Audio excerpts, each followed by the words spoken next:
Hey guys, tonight we're going to step into the quietest, most desolate laboratory you can imagine to witness an experiment that should never have worked.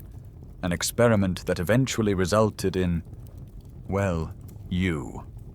Imagine, for a moment, that we are standing on the surface of the Earth exactly 66 million years ago. But this isn't the lush, vibrant planet you know. Before you lies a scene of absolute devastation. A 10-kilometer-wide asteroid has just struck the planet in the Gulf of Mexico, and the world is on fire.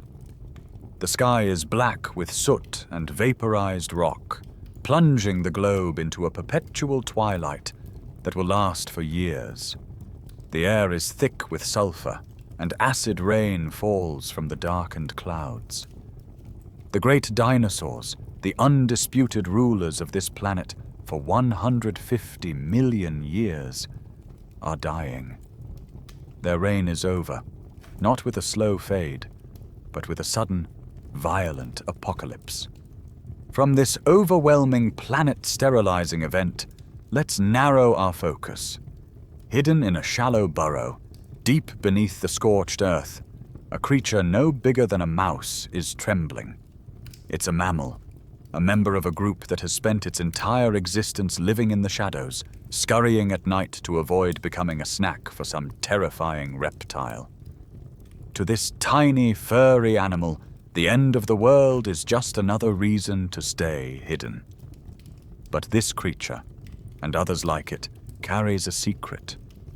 It is a survivor. And in its DNA, it holds the improbable, almost laughable potential for everything that is to come.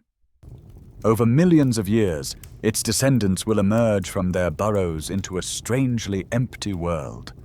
They will climb the trees, grow larger, and develop brains of astonishing complexity. They will witness ice ages, the shifting of continents, and the rise and fall of countless other species, all while conducting a quiet, patient evolutionary experiment on one continent in particular. So how did this happen? Out of all the continents on Earth, why did this one specific lineage, on this one specific landmass, Africa, eventually lead to a creature that could look up at the stars and wonder about its own existence? What was so special about the African experiment?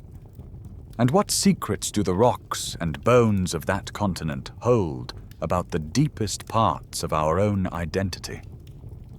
Thanks to a century of tireless fossil hunting and revolutionary genetic technology, tonight we will venture back through the eons to piece together the clues and find the answers.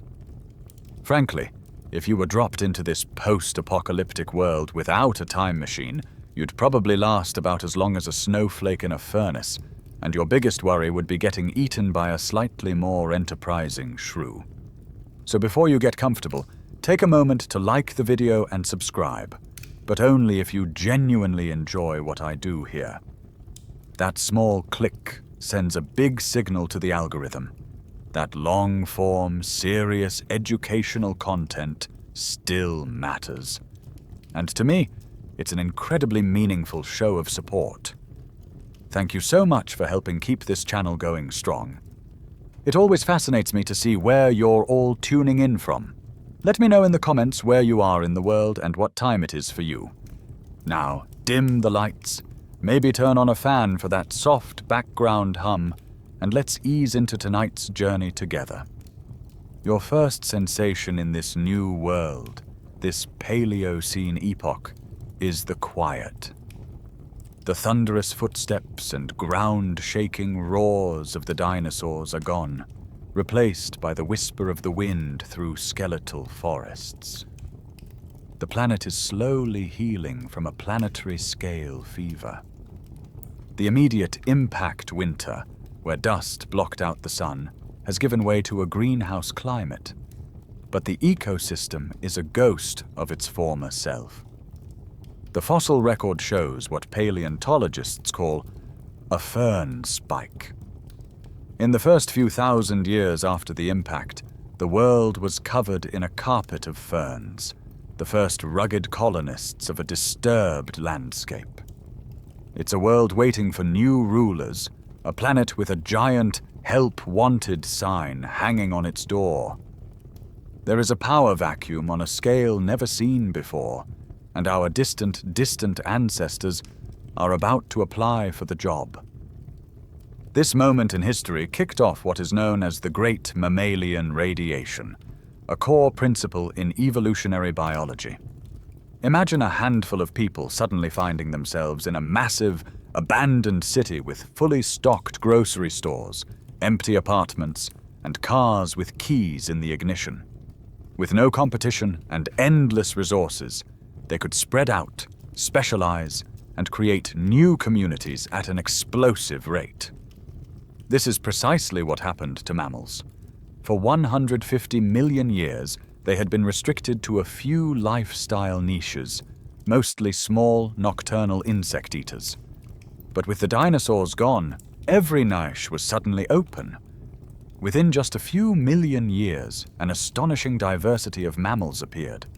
Some became large herbivores, others fearsome predators.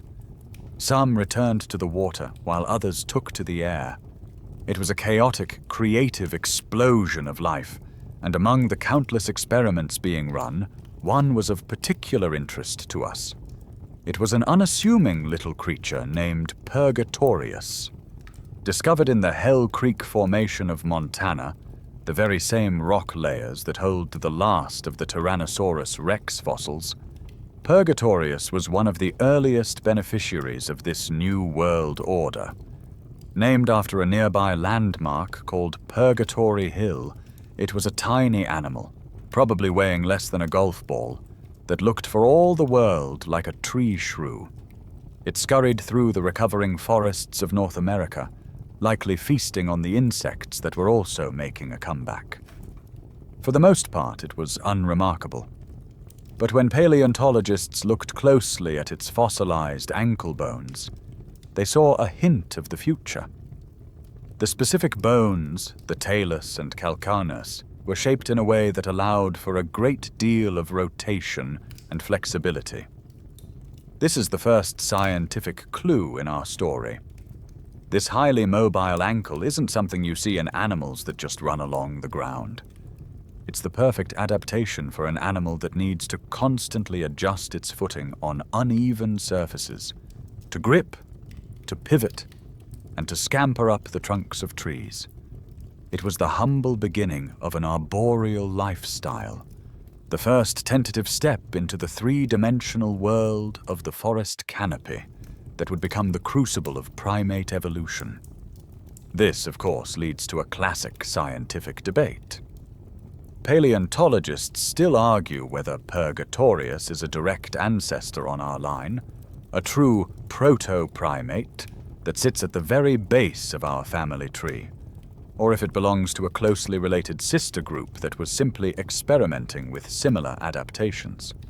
Is it our great-great-great to the nth degree grandfather, or more like a great-uncle who happened to have a similar job? The fossil record from this time is sparse, and the lines are blurry.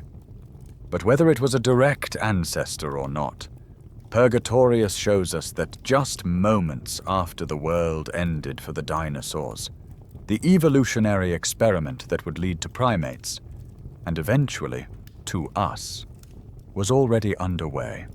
Not in Africa, but in the quiet, fern-choked forests of ancient North America.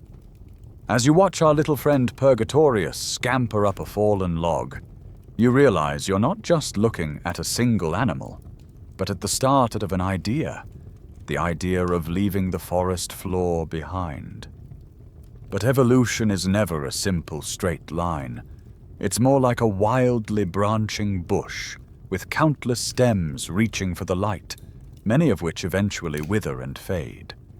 For the next 10 million years, the branch that truly flourished, the one that dominated the forests of the Northern Hemisphere, wasn't our own direct lineage. It was a different, far more successful group of early primate cousins known as the Plesiadapiforms. If Purgatorius was the quiet opening act, these creatures were the headline performers of the Paleocene. Imagine a world where the continents are still settling into their modern positions. North America, Europe, and Asia are frequently connected by land bridges, forming a massive supercontinent called Laurasia. And all across this vast, forested expanse, the Plesiadapiforms thrived. They were a global experiment in what a primate-like mammal could be, with dozens of species adapting to different niches. They were, for a time, one of the most common mammals you could find, their tiny fossilized jaws and teeth turning up in paleontological sites from Wyoming to France. They were the original pioneers of the arboreal world. But if you were to see one, you wouldn't immediately think primate. Your first thought might be squirrel, or lemur, or perhaps some strange combination of the two. They had the long, bushy tails and agile bodies of a squirrel, built for a life of scampering and leaping. But their teeth tell a more complicated story. While they had primate-like molars in the back, perfect for grinding up fruits and insects, their front teeth were often large, gnawing incisors, almost like a rodent's. And most importantly, when you look at their skulls, you see that their eyes were positioned on the sides of their heads. They couldn't converge their fields of vision to create the stereoscopic 3D image of the world that you and I take for granted. They saw the world in two-dimensional panels, a trait that gave them a wide field of view to spot predators, but lacked the precision needed for daring leaps through a complex canopy. They were a rough draft, a first attempt at building a primate. Within this diverse group, however, evolution produced some truly remarkable experiments. Take, for instance, a Plesiadapiform called Carpolestis, which lived in North America around 56 million years ago. This little creature gives us a fantastic, quirky glimpse into the trial and error process of natural selection. While the rest of its body was fairly standard, its big toe was a masterpiece of convergent evolution. It was opposable, much like your thumb, allowing it to grasp branches with incredible strength. And at the tip of that toe, it didn't have a sharp, curved claw for digging or fighting. Instead, it had a flat nail. This is a hallmark primate trait, showing up on a creature that we know isn't a true primate. Carpolestes had independently evolved the perfect tool for gripping the slender terminal branches of flowering plants to get at the fruits and nectar at the very ends. A full primate-style pedicure millions of years ahead of schedule.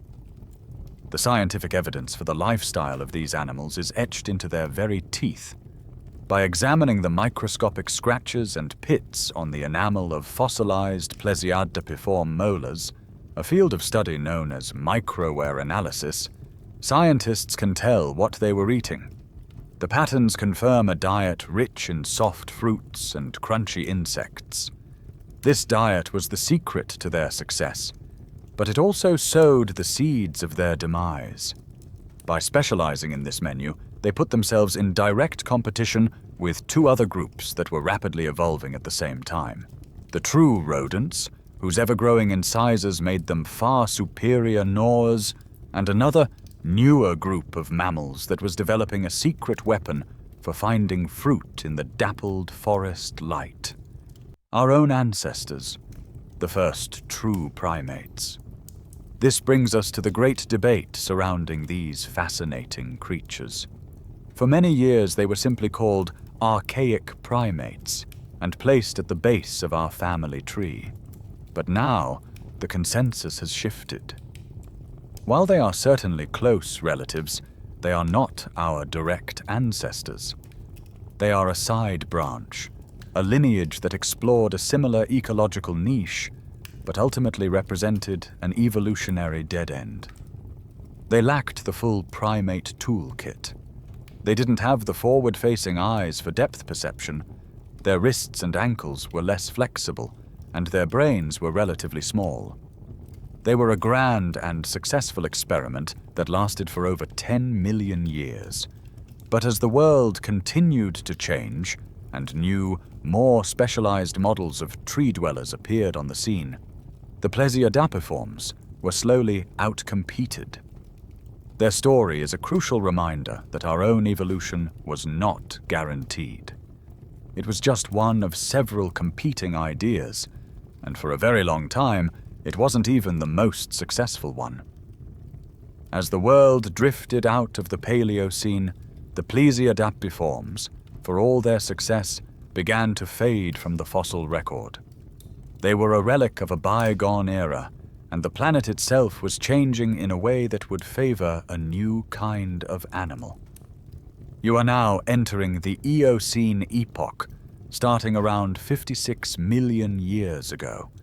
And the first thing you notice is the heat. The Earth has become a global hothouse, a sweltering, humid greenhouse of a planet.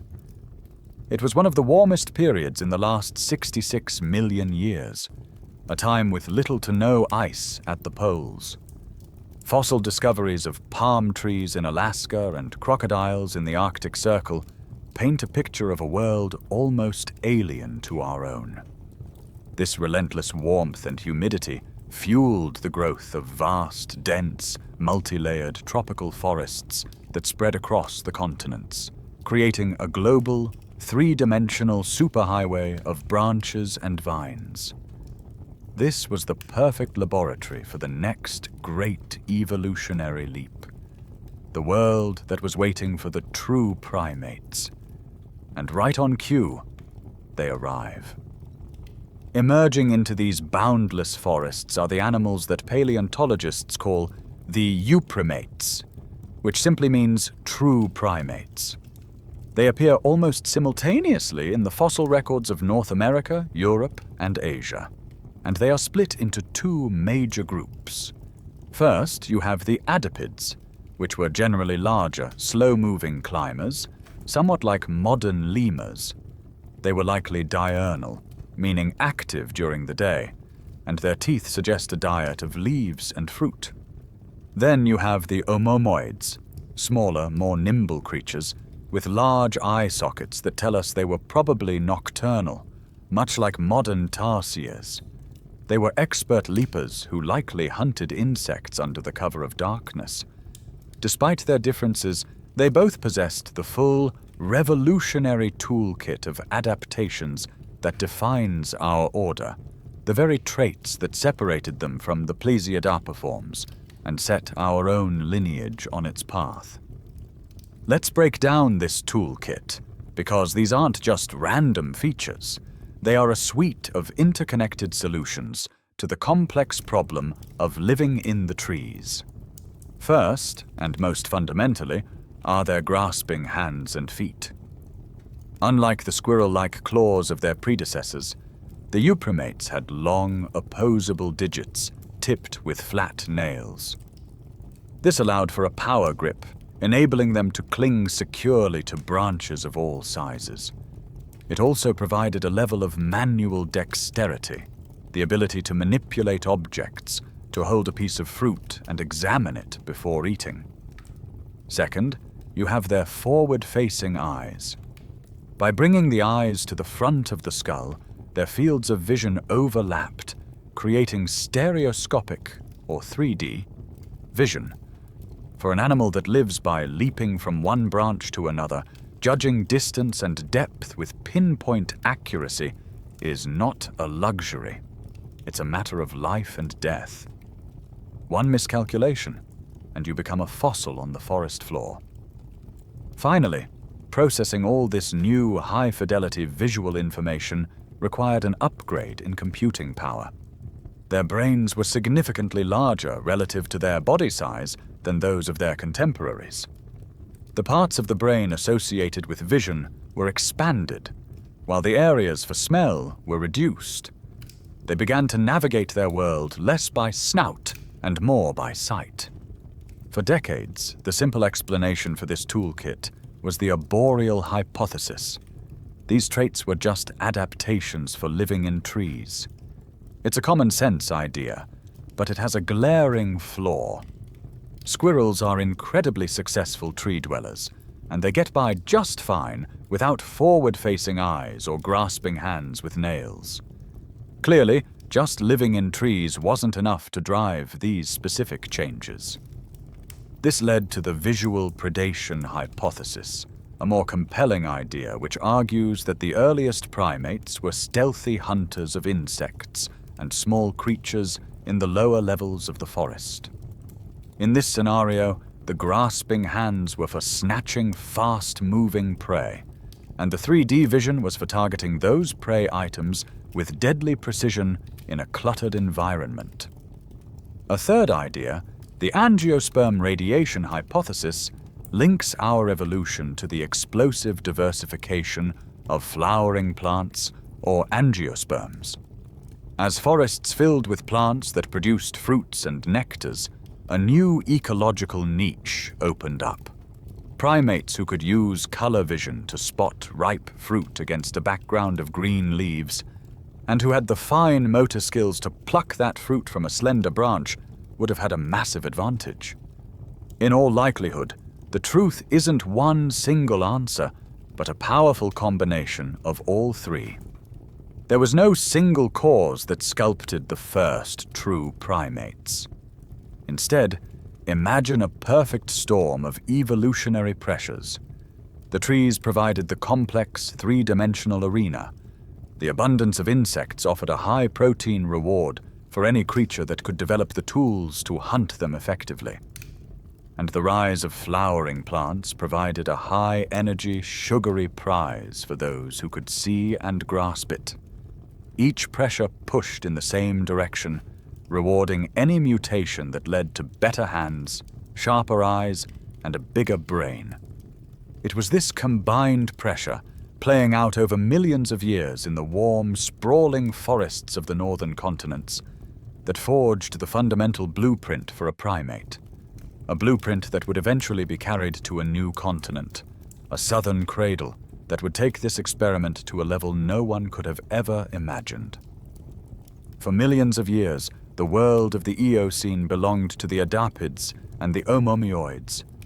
They were the undisputed masters of the canopy, a successful and sprawling dynasty of true primates that populated the great northern forests. But evolution never stands still. As these lemur-like and tarsier-like creatures continued their reign, a new and fateful chapter of our story was beginning. Not in the well-explored fossil beds of Wyoming or Paris, but much farther to the east. You must now turn your gaze away from the northern continents and focus on the sweltering tropical jungles of ancient Asia. It is here, in this vast and vibrant hothouse, that a new kind of primate quietly emerged from the evolutionary shadows. This new group, the anthropoids, marks one of the most significant upgrades in our entire history. This is the lineage that includes every monkey, every ape, and every human who has ever lived. The evidence for this crucial plot twist in our story is tiny, fragile, and utterly compelling. It comes in the form of a creature called Eosimius, a name that beautifully translates to the dawn monkey. Discovered in China and dating back an astonishing 45 million years, the fossils of Eosimius are so small they could comfortably rest in the palm of your hand.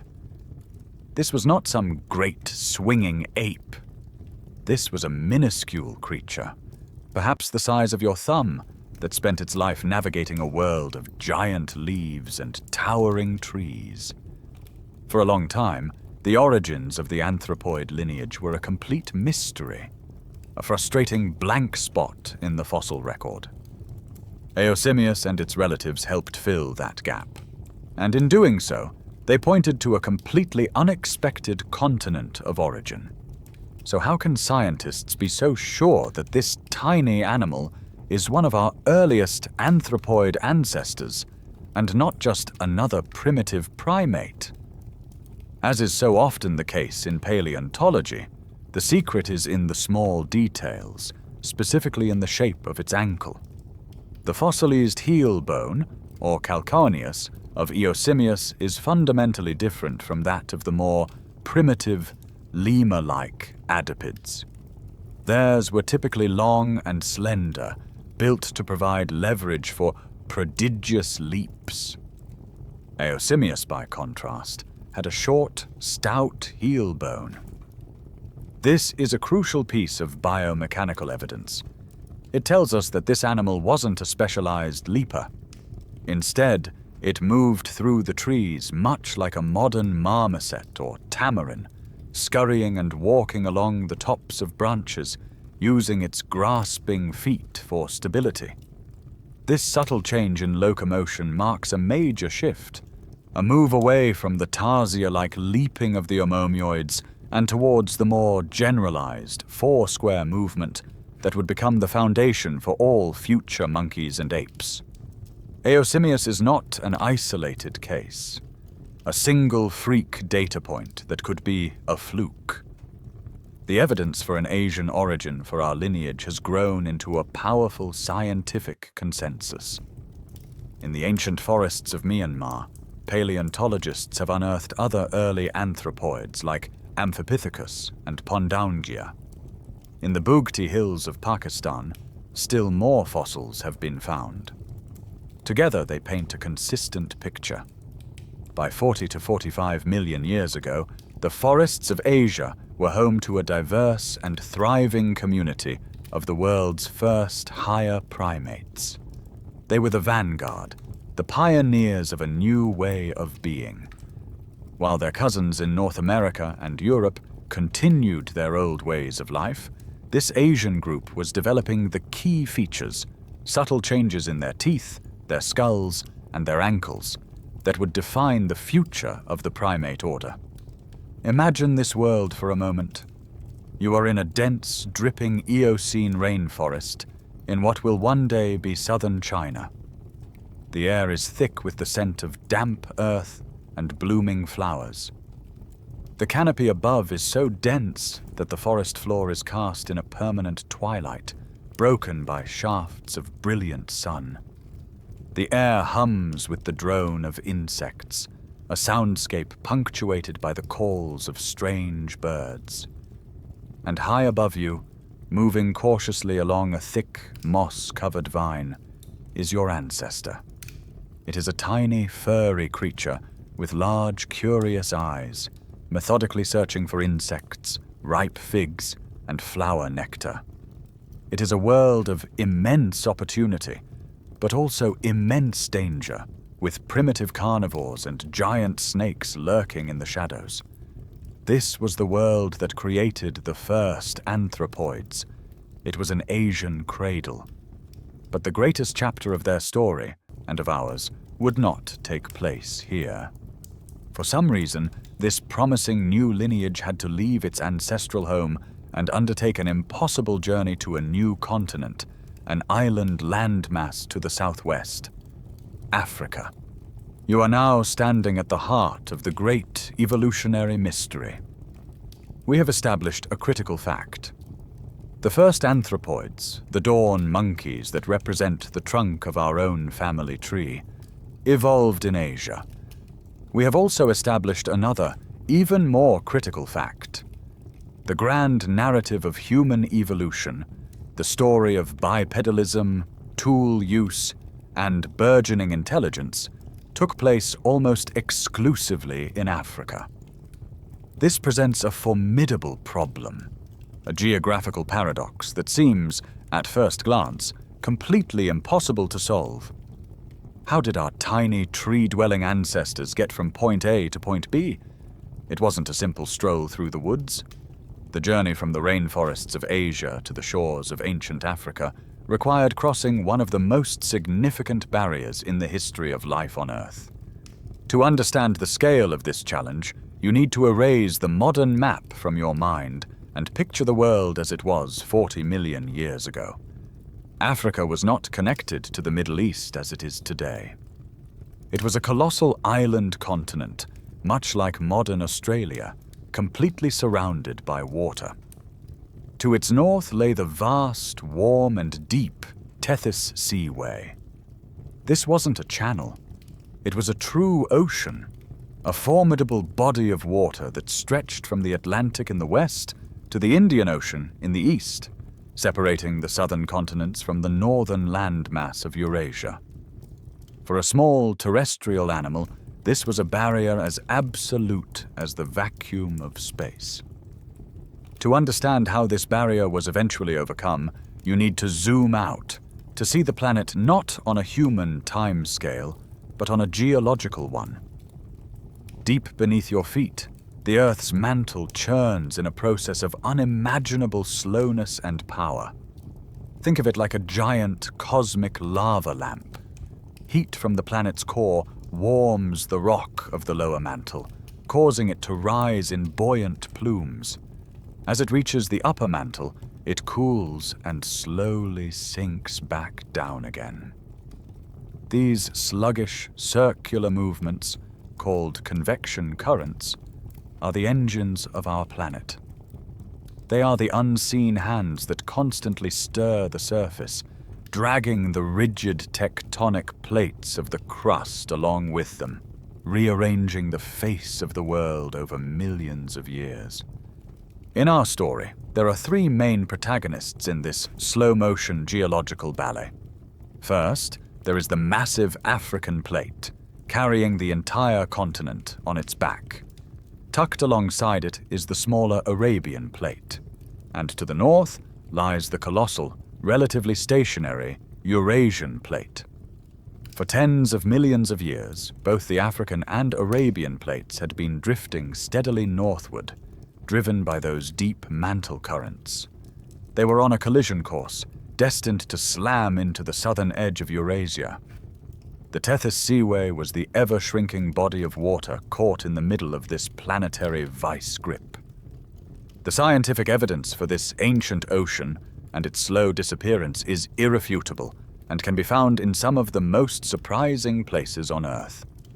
If you were to climb high into the Italian Alps, or the Zagros Mountains of Iran, or even to the soaring peaks of the Himalayas, you would find something astonishing embedded in the rock. The fossilized remains of whales, sea turtles, sharks, and countless other marine organisms. These mountains are, in a very real sense, the tombstones of the Tethys Seaway. They are the crumpled, uplifted sea floor, the geological wreckage of that slow-motion continental collision, pushed miles into the sky by the incredible forces of plate tectonics. This is how we know, with certainty, that a vast ocean once stood between our ancestors and their future home.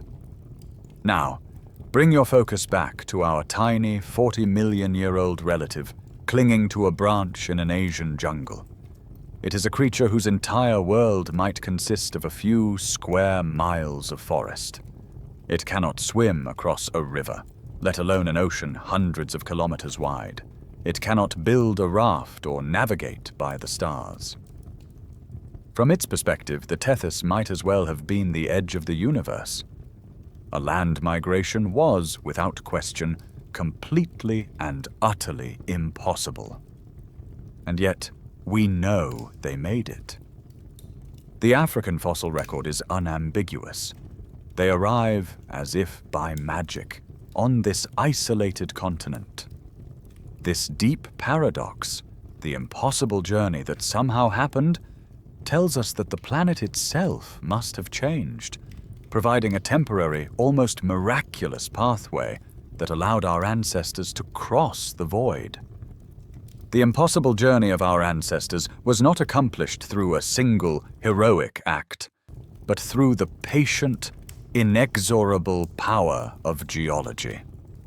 The solution to the paradox of their migration lies not in the animals themselves, but in the slow-motion transformation of the planet. The Earth, in its constant, restless shifting, was about to provide a bridge. As the African and Arabian plates continued their slow but relentless push northward, the Tethys Seaway was squeezed, destined to vanish from the map. This process was supercharged by a colossal geological event deep beneath the surface. Beneath what we now know as Ethiopia and the Horn of Africa, a massive plume of superheated rock began to rise from the deep mantle. You can imagine the Afar plume as a giant blowtorch aimed at the underside of the African continent. This immense upwelling of heat and magma pushed the overlying crust upwards, lifting the entire region by thousands of feet and creating the vast Ethiopian highlands. This tectonic uplift, combined with the steady northward crunch of the continents, had a dramatic effect on the intervening Tethys Seaway. The ocean basin began to buckle, shoal, and narrow. As the seafloor was warped and twisted by these immense forces, magma broke through the thinning crust. Volcanoes, born from the deep earth, breached the surface of the ocean, erupting in great clouds of steam and ash. Over thousands of years, these eruptions built upon themselves, creating new land where there was once only open water. A scattered chain of volcanic islands, an archipelago, began to form, creating a series of tantalizing, reachable targets in the middle of the shrinking sea. These islands were the solution. They were the volcanic stepping stones that would allow life to cross the impassable void between Asia and Africa. The great migration that followed was not a conscious trek. You must not imagine our anthropoid ancestors packing their bags and setting out on a great adventure. Instead, it was a slow, accidental, and incredibly improbable process that played out over countless generations. This is a classic example of what biologists call sweepstakes dispersal, a concept where colonization depends almost entirely on random luck, like winning a lottery. Picture the scene. A violent monsoon lashes the coast of ancient Arabia. A river, swollen with floodwater, tears a huge chunk of the riverbank away. A tangled raft of trees, soil, and vegetation. Clinging to this raft, swept out to sea, is a small, terrified family of dawn monkeys. Most of these accidental voyages would end in tragedy, the rafts breaking up and their passengers perishing in the ocean. But every once in a while, against all odds, one of these rafts would be carried by the currents to the shores of one of the new volcanic islands. A new colony would be born. Generations later, the sweepstakes might happen again, carrying their descendants from that island to the next one in the chain, and then the next, hopping from island to island across a geologically changing sea until finally they made landfall on the northeastern coast of Africa. This process of island hopping likely took millions of years. But by around 20 million years ago, the process was complete. The final gap had closed. The collision of the Arabian Plate with Asia sealed the eastern Tethys for good, creating a permanent, solid corridor of dry land connecting the two continents. This formation is now known to paleontologists as the Gumpreum Land Bridge, named after the Gomphotherium, a four-tusked, elephant-like creature that was one of the many animals to use this new highway. The opening of this land bridge triggered one of the most significant faunal exchanges in Earth's history. It was a two-way street. The ancestors of giraffes, cats, and antelopes poured out of Eurasia into Africa for the first time. In the other direction, the elephant-like Gomphotheres, and crucially, the now African primates, migrated out of Africa to colonize Asia and Europe. Africa's splendid isolation was over. But our ancestors were the true pioneers. They had made the far more perilous, chance-driven journey across the volcanic stepping stones long before the easy road was built, arriving in their new island home, a continental laboratory that would protect them from a coming global crisis and set the stage for the next, even more dramatic act in our story. Having made the perilous, lottery-like journey from Asia, our anthropoid ancestors had arrived. They were now inhabitants of a new world, the vast, isolated island continent of Africa. They were pioneers, early colonists who had arrived millions of years before the Gumprium land bridge would open the floodgates to mass migration from Eurasia. This period of quiet isolation was perhaps the most important gift the planet ever gave our lineage. Africa in the Oligocene epoch, around 30 million years ago, was a continental-scale evolutionary laboratory, a primate refuge where our ancestors could evolve and diversify without the intense competition they had faced back in the crowded forests of Asia. This process is a classic example of adaptive radiation. When a new group of organisms arrives in a new environment with plenty of open ecological niches, they tend to rapidly diversify into a multitude of new forms, each adapted to a specific way of life. That is precisely what happened to the first African anthropoids. With a whole continent of new fruits, leaves, and insects to exploit, they flourished. New species emerged, some becoming larger, some smaller, some specializing in eating tough leaves, others in soft fruits.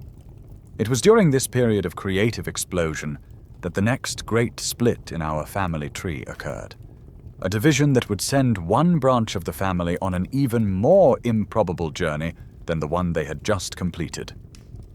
The anthropoids forked into two great lineages, the ancestors of the old world monkeys and apes, and the ancestors of the new world monkeys. The lineage that would eventually give rise to every monkey in Central and South America today somehow had to get there from Africa. And 40 million years ago, South America was also an island continent, separated from Africa by the burgeoning Atlantic Ocean. This sets up a journey that makes the trip from Asia look like a short walk. The leading, and frankly mind-boggling hypothesis for how they accomplished this is known as the Great Rafting Adventure. The scenario is a scaled-up version of the island-hopping journey you've already witnessed.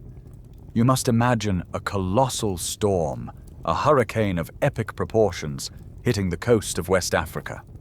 A major river, disgorging floodwaters into the ocean, tears loose a massive piece of its delta, a floating island of tangled vegetation, trees and soil, perhaps many acres in size. And stranded on this accidental ark is a small population of primitive monkeys. They are then swept out into the Atlantic. At this point in Earth's history, the ocean was significantly narrower than it is today, perhaps only 1,000 kilometers across.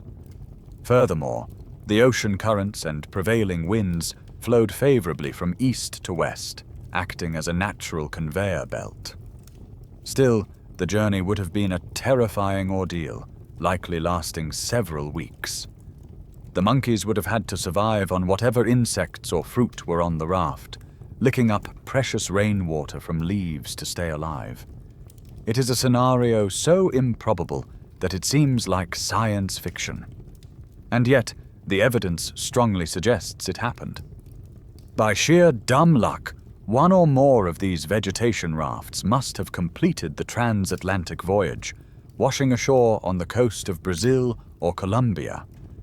They arrived in a new world, a continent teeming with life, but with no primates of its own. They had hit the ecological jackpot. Scientists still fiercely debate the exact mechanism of the transatlantic journey. But the fossil and genetic evidence makes an African origin for New World monkeys the most plausible, if mind-boggling, scenario. The earliest monkey fossils in South America appear abruptly in the record around 26 million years ago, and they look remarkably similar to the anthropoids living in Africa at the time. More importantly, their DNA tells an unambiguous story. Genetic sequencing proves that New World monkeys are far more closely related to the Old World monkeys of Africa than to any other primate group on Earth. The rafting hypothesis, as wild as it sounds, is the only one that fits all the facts. With their adventurous cousins having sailed west to populate a new continent, our own story now returns its full focus to the lineage that remained behind. The stage was now cleared in Africa. The primates that stayed put, the ancestors of the baboons, the macaques, the gibbons, the orangutans, the gorillas, the chimps, and us, were now the sole inheritors of the old world. They had the vast African laboratory all to themselves, and in this crucible of evolution, they were about to give rise to a new, larger and more intelligent form of primate, the first apes. Your journey now takes you forward in time into a new geological epoch. You are leaving the Oligocene behind and entering the Miocene, which began around 23 million years ago. Africa is changing. The northward drift of the continent has continued, and the climate is becoming more seasonal. The uniform, continent-spanning forests are beginning to break up in places, giving way to a mosaic of dense jungle, open woodlands, and riverine forests. It is in this more varied and challenging environment that the next great innovation in primate design is about to burst onto the scene. The age of monkeys is giving way to the age of apes. Before you meet the first of these new creatures, it's important to understand what separates an ape from a monkey. It's more than just a name. It represents a fundamental shift in biology and behavior. The most obvious difference, of course, is that apes lack a tail.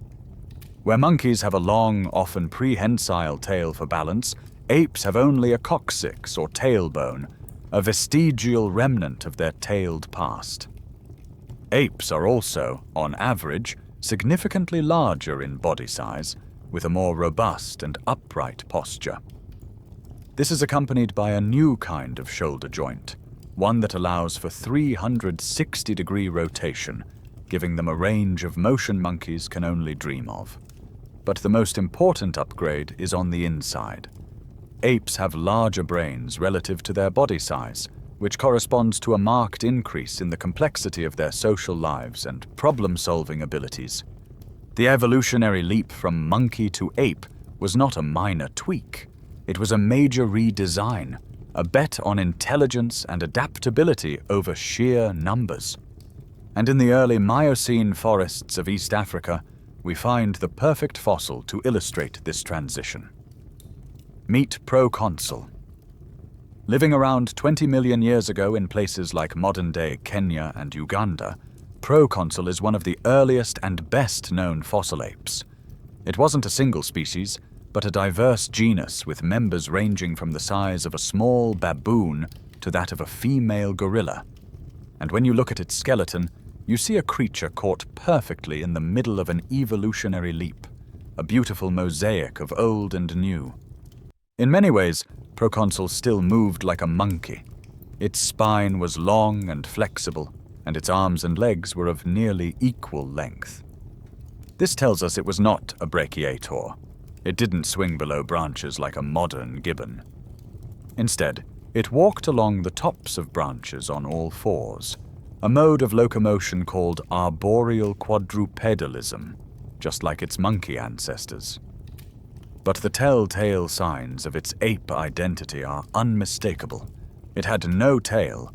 Its skull was more rounded, housing a relatively larger brain, and its teeth, with their thin enamel, were clearly adapted for a diet of soft, ripe fruits, a staple of many modern apes. The most compelling scientific evidence for its transitional nature comes from its joints. When paleontologists examine the elbow of proconsul, they see a structure built for stability, much like a monkey's, perfect for bearing weight while walking on a branch. But when they look at its shoulder, they see the beginnings of that classic ape flexibility, a greater range of rotation that, while not yet suited for full-fledged swinging, was a clear step in that direction. Its hands and wrists also show an increased ability to rotate and bend.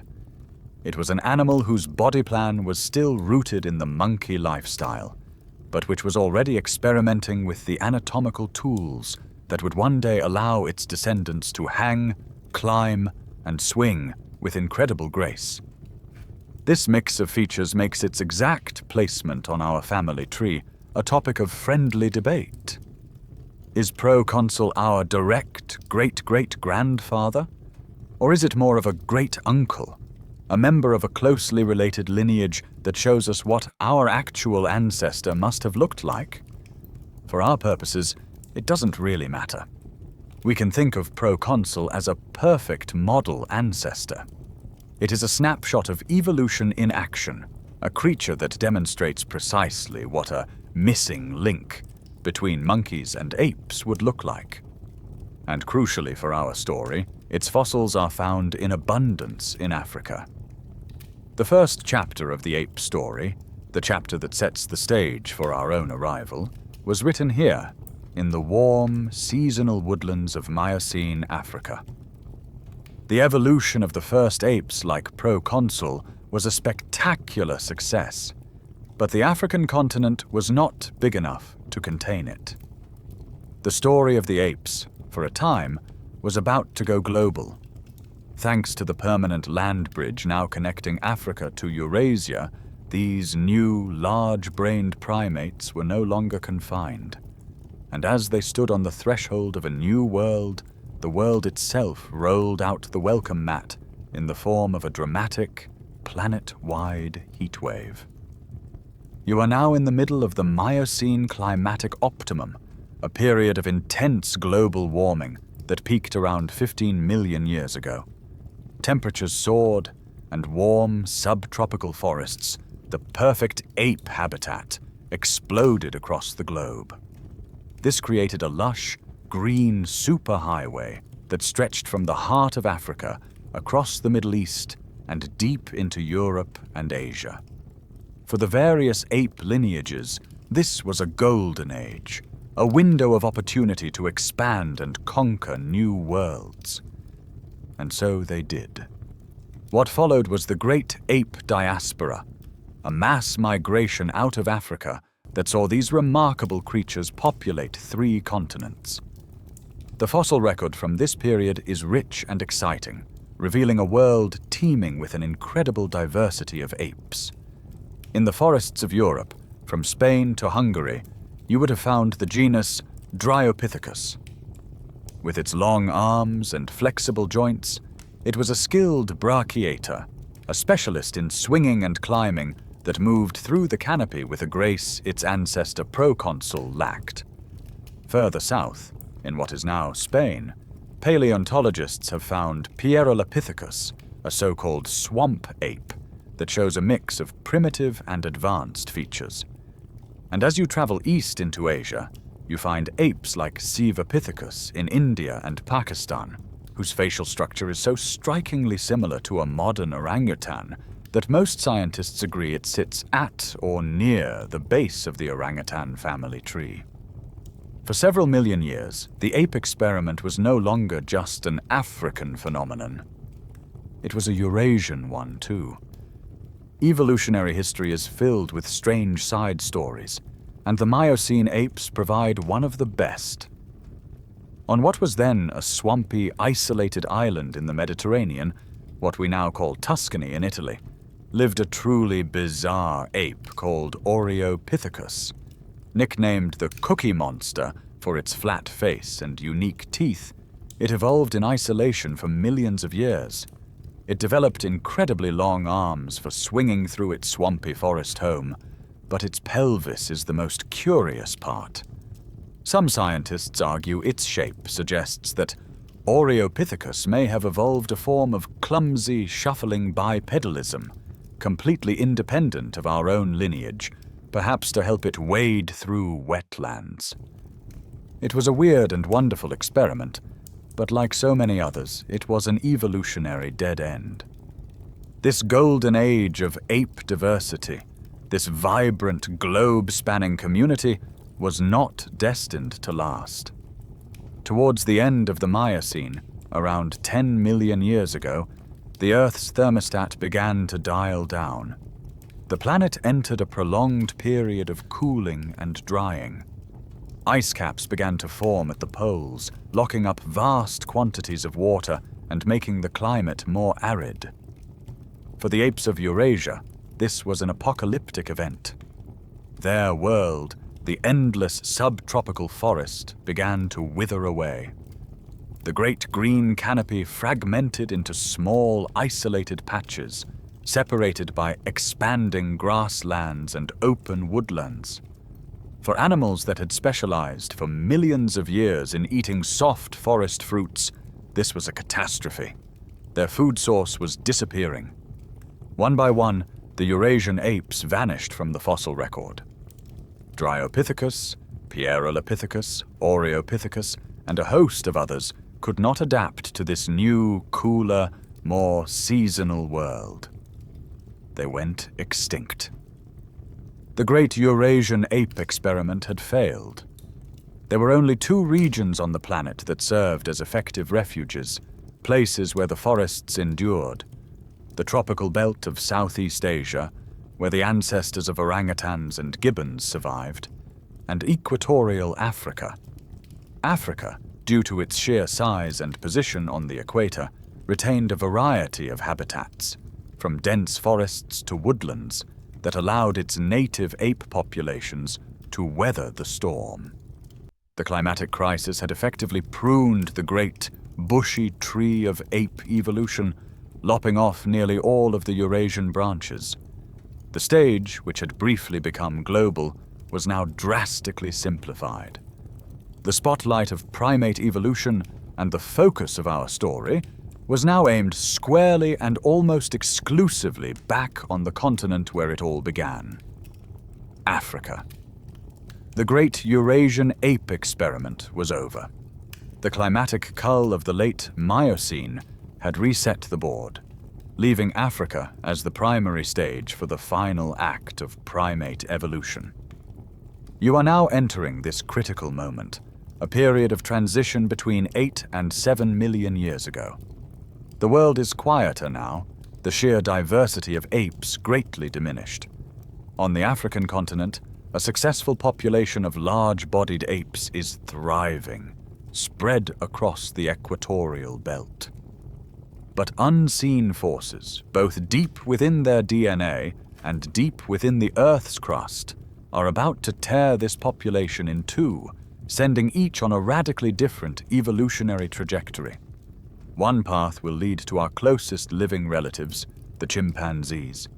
The other path will lead to us. For a long time, the timing of this momentous split was a matter of intense debate, based on sparse and often ambiguous fossils. But in the late 20th century, a new kind of evidence emerged, not from the rocks, but from our own cells. This is the evidence of the molecular clock. By comparing the DNA sequences of modern humans and chimpanzees, geneticists can count the number of differences, the tiny random mutations that have accumulated in each lineage since they diverged. Knowing the average rate at which these mutations occur, scientists can calculate backwards to find the point of separation. The clock is constantly being refined, but it points consistently to a split somewhere between 7 and 8 million years ago. This is the genetic birth date of our own lineage, the hominins. So what did this last common ancestor, this creature that gave rise to both chimpanzees and humans, actually look like? While we have not yet found its definitive fossil, we can paint a fairly detailed picture based on the genetics and the fossils of apes that lived around that time, like Australopithecus from Kenya. It was likely a substantial, powerful animal, perhaps the size of a modern chimpanzee. It would have been a capable climber, spending a great deal of time in the trees feeding on fruit. But it was also likely a knuckle walker, using the thick bones of its knuckles to support its weight while moving on the ground, just as gorillas and chimps do today. Its diet was probably generalized, consisting mostly of fruits, but supplemented with tougher foods like leaves and stems when preferred items were scarce. It was a successful, adaptable African ape, perfectly suited to its world. But its world was about to be ripped apart. The agent of this change was the Great Rift Valley. This is the primary geological engine of human evolution. Imagine the entire eastern third of the African continent being slowly torn away from the rest. Two massive tectonic plates, the Somalian and Nubian plates, are pulling away from each other. As they separate, the crust in between stretches, thins, and fractures. The valley floor drops down by thousands of feet, creating a vast, sunken landscape. Volcanoes, fueled by the hot magma rising from the mantle below, erupt along the rift's edges, spewing ash and lava and building towering mountain ranges. This is not ancient history. It is a process that is still happening today, slowly splitting Africa in two. This colossal geological upheaval had a profound and immediate impact on the climate. The rising mountains along the western edge of the rift created a rain shadow. The prevailing winds, carrying moisture from the vast Congo rainforest and the Atlantic Ocean, were forced upwards by these new mountains. As the air rose, it cooled and dropped its rain on the western slopes, nourishing the dense jungles there. But by the time the air passed over the mountains and descended into the Rift Valley to the east, it was dry. This rain shadow effect created two fundamentally different worlds. To the west of the rift, the old world of the dense, continuous canopy forest remained. This is where the ancestors of chimpanzees and bonobos would stay, continuing their successful arboreal lifestyle. But to the east, in the rain shadow, the environment was transformed. The endless jungle died back, replaced by a mosaic landscape of patchy woodlands, riverine forests, open grasslands, and savanna. For the population of apes living on this eastern side of the divide, the rules of the game had changed completely. This new environment presented a terrifying and relentless challenge. Your food source, the fruit-bearing trees, are no longer a continuous, interconnected world. They are now isolated islands of safety and sustenance, separated by vast seas of open, sun-drenched ground. To get from one meal to the next, you must descend from the relative safety of the branches and cross these open spaces where predators lurk and there is nowhere to hide. The old way of life, the knuckle-walking, tree-dwelling existence that had served your ancestors for millions of years, was suddenly no longer optimal. A new and radical solution was needed. The question hanging in the dry Miocene air was simple. How do you survive in a world that is falling apart? The challenge was laid down. In the new, fragmented world of East Africa, the old way of life was a dead end. The apes stranded there by the geological surgery of the Great Rift Valley needed a new strategy to survive, a radical solution for crossing those dangerous, open spaces between islands of trees. For decades, paleontologists searched for the first hints of this solution in the fossil-rich sediments of Kenya, Ethiopia, and Tanzania. And then, in 2001, the answer, or at least the first clue to it, came from a place no one expected. It was found not in the green hills of the Rift Valley, but thousands of kilometers to the west, in the searing, sun-blasted sands of the Jurab Desert in Chad. The discovery, made by a team led by French paleontologist Michel Brunet, was a single magnificent skull. It was given the name Sahelanthropus chadensis, but it is better known by its nickname, Tomai, which in the local Goran language means hope of life. The name is profoundly fitting, for this fossil represents the very dawn of our own lineage's hope. It was dated to between 6 and 7 million years old, placing it precisely in the window of time when geneticists believe the human and chimpanzee lineages split. Its discovery in Central Africa was a shock to the system, instantly challenging the neat and tidy East Side story that argued hominins had evolved exclusively in the Rift Valley. It suggested that the earliest chapter of our story was a much broader, more complex Pan-African affair. When you look at the Toumai skull, you are looking at a creature of two worlds, a perfect mosaic of ape and human-like traits. In many ways, it looks like an ancient ape. Its brain case is small, holding a brain no larger than a modern chimpanzee's. It also sports a massive, bony brow ridge, thicker and more prominent than that of any living ape. If you found just the back of the skull, you'd be forgiven for thinking it was some kind of ancestral gorilla or chimp.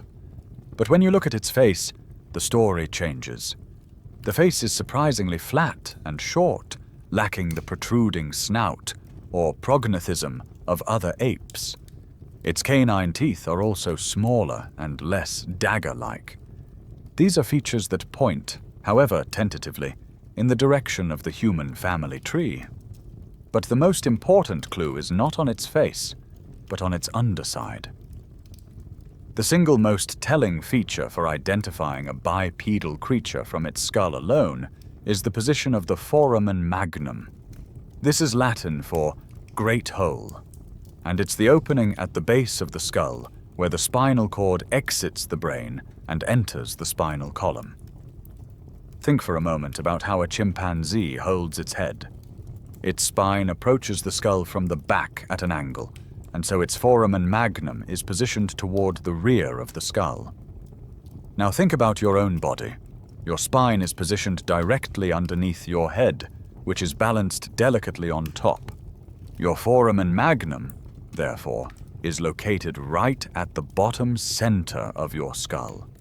The difference between a rear-facing and a downward-facing foramen magnum is the difference between a knuckle walker and an upright walker. And this is the secret that Toumai revealed. Its foramen magnum is not at the back of the skull like an ape's, nor is it perfectly underneath like a modern human's. It is shifted significantly forward to an intermediate position. This is the scientific evidence. The smoking gun. This placement strongly suggests that Toumai's spine was more vertical, that it held its head atop its neck in a way no other ape did. It is powerful proof that this 7-million-year-old creature was beginning to abandon the ancestral posture of its knuckle-walking cousins. It was the first hint of the radical solution to crossing the savannah. Stand up. Of course, a discovery that rewrites the first page of the human story is bound to be contentious. The debate over Toumai's locomotion rages on. Some scientists argue that the skull was badly crushed and warped during its millions of years underground, and that this geological distortion might make the foramen magnum appear more forward than it truly was. They point to its other ape-like features and suggest it might be an early ape on the gorilla line, or something else entirely. But its proponents maintain that even accounting for the distortion, the evidence for a more upright posture is clear. Combined with its hominin-like face and teeth, they argue that Toumai remains the best candidate we have for the earliest member of our family, the first to take that tentative, world-changing step towards walking on 2 feet. While the debate over Toumai's skull continues to simmer, the fossil trail does not go cold. As you move forward in time by 1 million years, to the 6-million-year-old mark, new clues emerge from the heart of the Great Rift Valley, adding more weight to this radical idea of an ancient, upright ape. In the Tugan Hills of Kenya, a collection of fragmentary fossils was discovered in the year 2000, earning the creature the nickname Millennium Man. Its scientific name is Orangutans, and while we don't have its skull, we have something perhaps even more revealing about how it moved: its femur. The femur, or thigh bone, is a marvel of biological engineering, and its internal structure is a perfect record of the forces it endures throughout an animal's life. The crucial part for our story is the femoral neck, the angled piece of bone that connects the long shaft of the femur to the ball joint that fits into the hip socket. In a quadrupedal ape, the mechanical stresses on this neck are distributed fairly evenly. But in a biped, the entire weight of the upper body presses down on this joint, creating immense stress on the bottom of the neck and tension on the top. To counteract this, the cortical bone, the dense outer layer, is much thicker on the bottom of a biped's femoral neck than it is on the top. Using industrial CT scanners, scientists peered inside the fossilized femur of Orarin. The results were stunning. The distribution of cortical bone showed the clear, asymmetrical pattern of a creature that spent a significant amount of time bearing its weight on two legs. The evidence was no longer just on the outside of the skeleton. It was now deep inside the bone itself. The clues from Toomai and Orarin were tantalizing but fragmentary. The next discovery, however, would be a bombshell. It would provide the world with the first reasonably complete skeleton of an early hominin, a creature so strange and unexpected it would force a complete rethinking of our origins. We now jump forward to 4.4 million years ago in the Afar region of Ethiopia. Here, after years of painstaking excavation and reconstruction, a team of scientists unveiled a partial skeleton nicknamed Ardi. Her species is Ardipithecus ramidus, and she is one of the most important fossils ever found. Ardi was a creature of contradictions, a biological paradox that makes perfect sense only in the light of evolution. When you look at her pelvis, you see the undeniable beginnings of our own anatomy. The upper part of the pelvis, the ilium, is short and broad, reshaped to help stabilize the torso for upright walking. Her skull, like Toomai's, sat atop the spine in a manner that suggests bipedalism. If you saw only her pelvis, you would confidently say she walked on two legs. But then you look at her feet, and the story gets wonderfully complicated. Ardi's feet were not built for efficient walking. They were built for climbing. She had a fully opposable big toe, a divergent hallux that stuck out from the side of her foot like a thumb.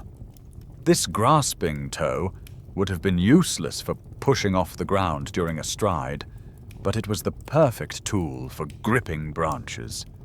Her fingers were also long and curved, another classic adaptation for a life in the trees.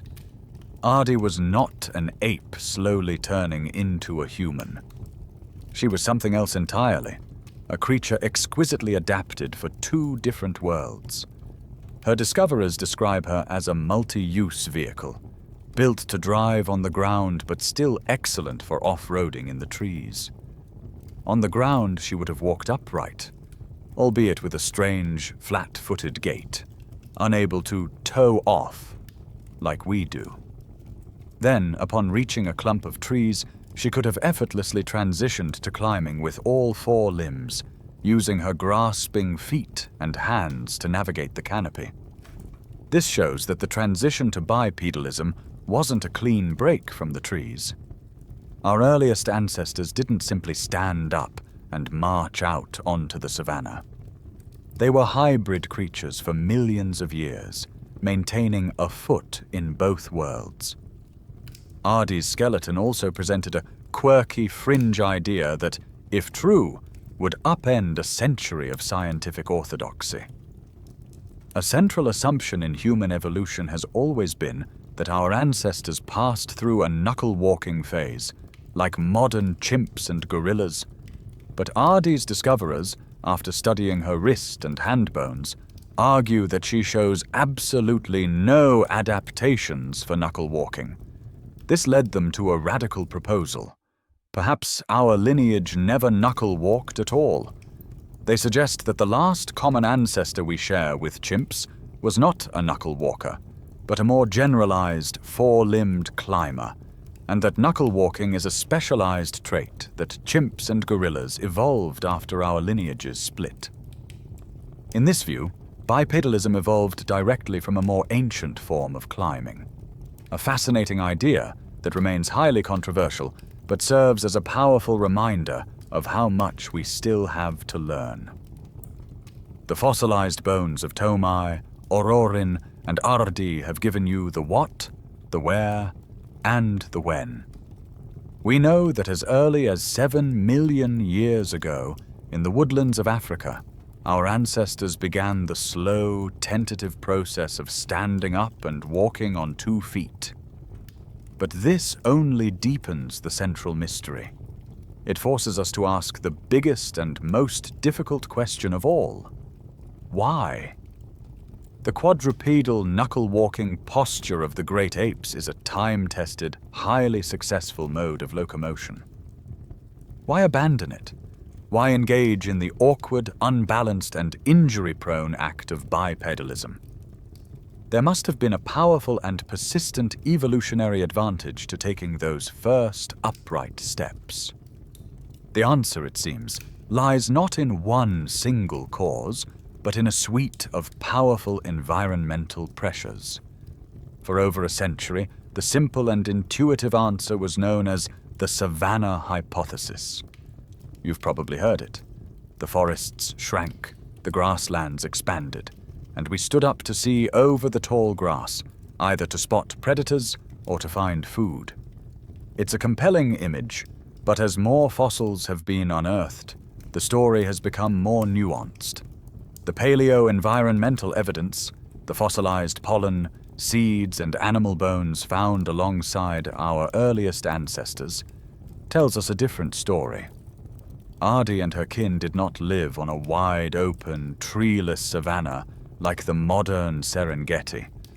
They lived in a woodland environment, a mosaic of grassy patches, dense thickets, and stands of trees.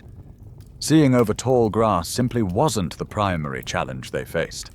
This has led to the modern, updated version of the theory, known as the patchy forest hypothesis. The central problem in this new world was not a lack of trees, but the fact that the trees were no longer continuous. The challenge was travel. To survive, our ancestors had to move efficiently between one patch of woodland and the next, crossing open ground to do so. In this context, bipedalism wasn't about seeing over grass. It was about developing a more fuel-efficient engine for long-distance travel. Any adaptation that saved even a small amount of energy on these crucial journeys between meals would provide a massive survival advantage. One of the most significant advantages of standing up has to do with staying cool. For a mammal living under the intense equatorial sun, thermoregulation, or managing body heat is a matter of life and death.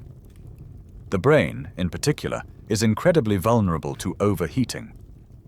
A bipedal posture is a brilliant passive air conditioning system. Think about it. At midday, when the sun is directly overhead and at its most brutal, a quadruped exposes its entire back and head to the full force of solar radiation. A biped, by contrast, presents a much smaller target, only the top of the head and the shoulders. It's estimated that an upright posture reduces the body's exposure to direct solar radiation by as much as 60%. Furthermore, by standing up, you lift your torso and head into higher, breezier air layers, away from the shimmering, superheated air that radiates off the sun-baked ground. This allows for more efficient cooling by convection. In the heat of the African noon, standing up was the smartest thing our ancestors ever did. The final piece of this environmental puzzle is the hard data on energy efficiency. This isn't a guess, it's a measured fact. In remarkable studies, scientists have trained chimpanzees to walk on treadmills, both bipedally and on their knuckles, while wearing masks that measure their oxygen consumption. Oxygen use is a direct proxy for how many calories are being burned. The results are decisive. For a chimpanzee, walking on two legs is clumsy and incredibly inefficient. But human bipedalism, with our long legs and arched feet, is remarkably economical. The crucial finding is this: human walking consumes only about 1/4 of the energy of chimpanzee knuckle walking. Now, place that startling fact back into the patchy forests of the Miocene. You are an early hominin. Your next meal is a kilometer away, across an open, sun-drenched stretch of ground. The ability to make that journey using a fraction of the calories that your quadrupedal cousins would burn is not a minor advantage. It is a game changer. It means you need to find less food to survive. It means you have more energy left for mating, for caring for your young, and for exploring your environment. In a world where every calorie was precious, our ancestors adopted a mode of transportation that was in essence 4 times more fuel efficient. It was the first and perhaps the most important technological leap our lineage ever made. The environmental pressures of that new, patchy African world were immense. The need to travel long distances with less energy and to stay cool under a relentless sun made bipedalism a practical, energy-saving solution. But this is only half of the story, the half that explains why bipedalism was possible. It doesn't fully capture why it was so profoundly revolutionary. The true genius of walking on 2 legs wasn't just about saving calories. It was about what it allowed our ancestors to do with the 2 limbs that were suddenly freed from the burden of locomotion. The story of bipedalism is ultimately the story of our hands. The first glimmers of this new world of opportunity may have come from the simple act of eating. The postural feeding hypothesis suggests that the journey to bipedalism may not have started with walking at all, but simply with standing. You can see this behavior in chimpanzees today. When they find a bush laden with berries or a tree with low-hanging fruit, they will often stand up on 2 legs to reach them, using both hands to gather the food. Imagine our early ancestors in the woodlands of Africa.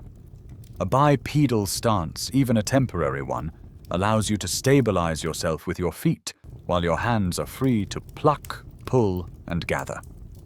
A behavior that begins as a convenient feeding posture, if practiced often enough, would begin to favor anatomical changes that make it easier and more stable.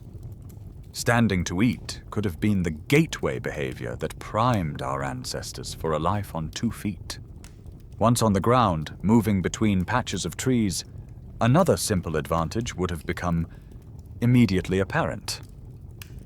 This is the vigilance hypothesis. While our ancestors weren't living in a sea of grass, their mosaic world was still a dangerous place, with large predators lurking in the woodlands. The ability to quickly stand erect would have provided a crucial instantaneous height advantage.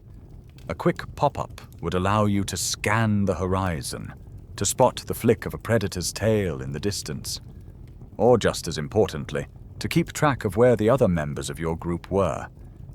It's about situational awareness.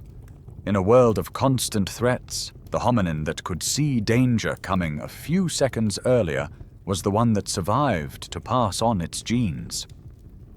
But the most profound and far-reaching consequence of freeing the hands is captured in the provisioning hypothesis. This idea links our unique posture directly to our unique family structure. Once your hands are free, you can carry things. You can carry a stick to use as a weapon. You can carry a stone to use as a tool. But most importantly, you can carry food. A chimpanzee can only carry what it can hold in one hand, its mouth, or under its arm. A bipedal hominin, by contrast, can carry an armful of fruit, roots, or scavenged meat. This simple ability changes everything. Imagine a male hominin who is an efficient bipedal walker. He can forage over a wide area and gather more food than he can eat by himself. He can bring this surplus back to a specific female. For the female, this is a massive benefit. She doesn't have to travel as far, saving her energy and reducing her exposure to predators. This allows her to care for a dependent infant while potentially conceiving another, reducing the time between births and dramatically increasing her reproductive success. For the male, provisioning a female increases his paternal certainty. He has a much better idea that the offspring he is indirectly supporting carries his genes. This creates a powerful evolutionary feedback loop. It favors pair bonding. It reduces direct, violent competition between males for mates, a change reflected in the fossil record by the shrinking of the sharp, dagger-like canine teeth we see in early hominins like Ardi. The simple act of carrying food, made possible by bipedalism, may have laid the biological groundwork for cooperation, the nuclear family, and the very foundations of human society. In the end, there was no single reason our ancestors stood up. It was a perfect storm of pressures and opportunities. The changing African environment created a problem that bipedalism was uniquely suited to solve, making it more efficient to move and to stay cool. But it was the behavioral opportunities that this new posture unlocked, the ability to gather food with two hands, to be vigilant, and most importantly, to carry and share resources. That turned a simple mode of locomotion into the defining adaptation of our lineage. It was a complex feedback loop, where each small advantage reinforced the others, locking our ancestors onto this peculiar and unprecedented evolutionary path.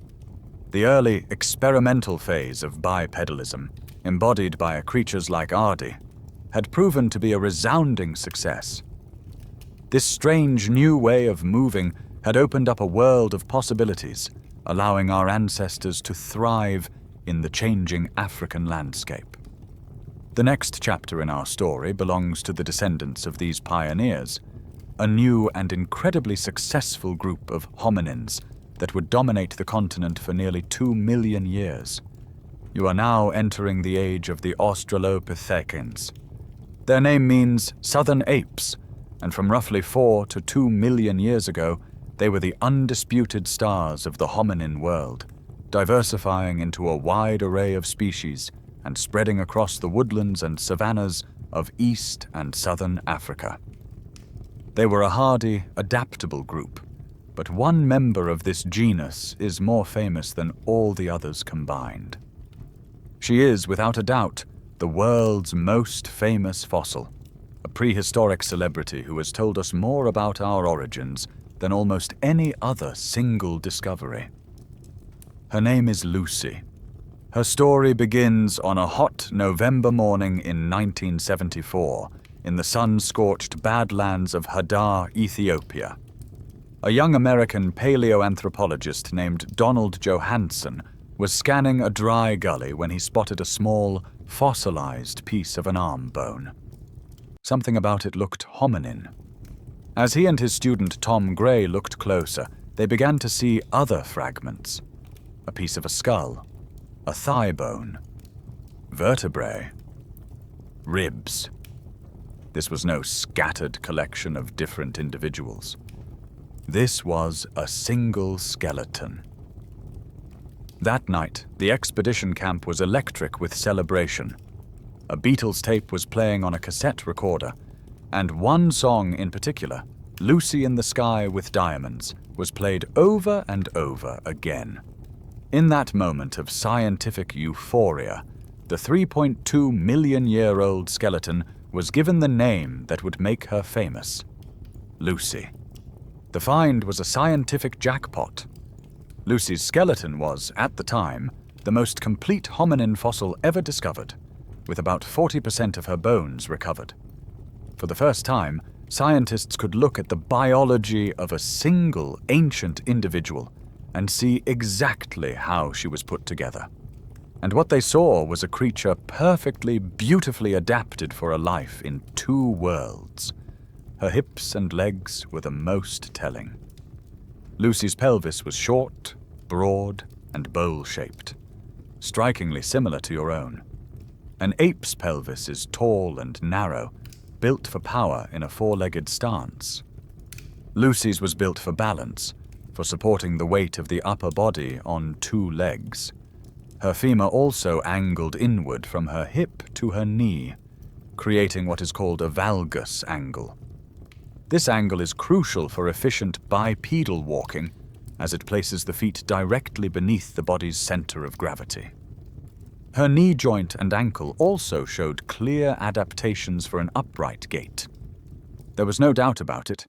On the ground, Lucy walked on 2 feet. But that is only half of her story. When you look at her upper body, you see a creature that was still deeply connected to the trees. Her arms were very long in proportion to her legs, much more so than in modern humans, giving her a low center of gravity and immense pulling power. Her shoulder joint was angled slightly upwards, a trait associated with climbing and hanging from branches. And her finger bones were long and gently curved, providing a powerful hook-like grip for navigating the canopy. She was, in essence, an improved and perfected version of the hybrid model that Ardi had pioneered. Using Lucy's remarkable skeleton as a window into the past, you can imagine her life. She was small, standing only about 3.5 feet tall, a tiny figure in a world of giant predators. Her days were likely spent on the ground, walking upright through the woodlands that lined the ancient lakes and rivers of Hadar, foraging for fruits, nuts, seeds, and insects. But as dusk fell, or when the roar of a saber-toothed cat echoed through the trees, the ground would have become a place of terror. At these moments, she would have relied on the ancient adaptations of her ancestors, using her long, powerful arms and grasping fingers to scramble up a tree trunk into the relative safety of the canopy, where she would likely have slept. Lucy was the master of 2 domains, a testament to a long and successful chapter in our history when our ancestors had a foot firmly planted in the terrestrial world, but had not yet let go of their ancestral home in the trees. Lucy's skeleton was a Rosetta Stone, allowing us to translate the language of fossilized bone into a clear understanding of how our ancestors moved. Her hips and knees screamed bipedalism, providing the most conclusive anatomical evidence yet. But as powerful as her skeleton was, another discovery, made just a few years later, would offer something even more magical. It wouldn't be a collection of bones, which tell us about an animal's potential. It would be a frozen moment of behavior, a preserved whisper of life itself, the fossilized footprints of our ancestors, walking. Your journey now takes you south, from Ethiopia to Laetoli in Tanzania. The year is 1978, and a team led by the legendary matriarch of paleoanthropology, Mary Leakey, is scouring the landscape. The scene, 3.6 million years ago, would have been dramatic. A nearby volcano, now called Sadiman, had just erupted, blanketing the land in a layer of fine grey volcanic ash.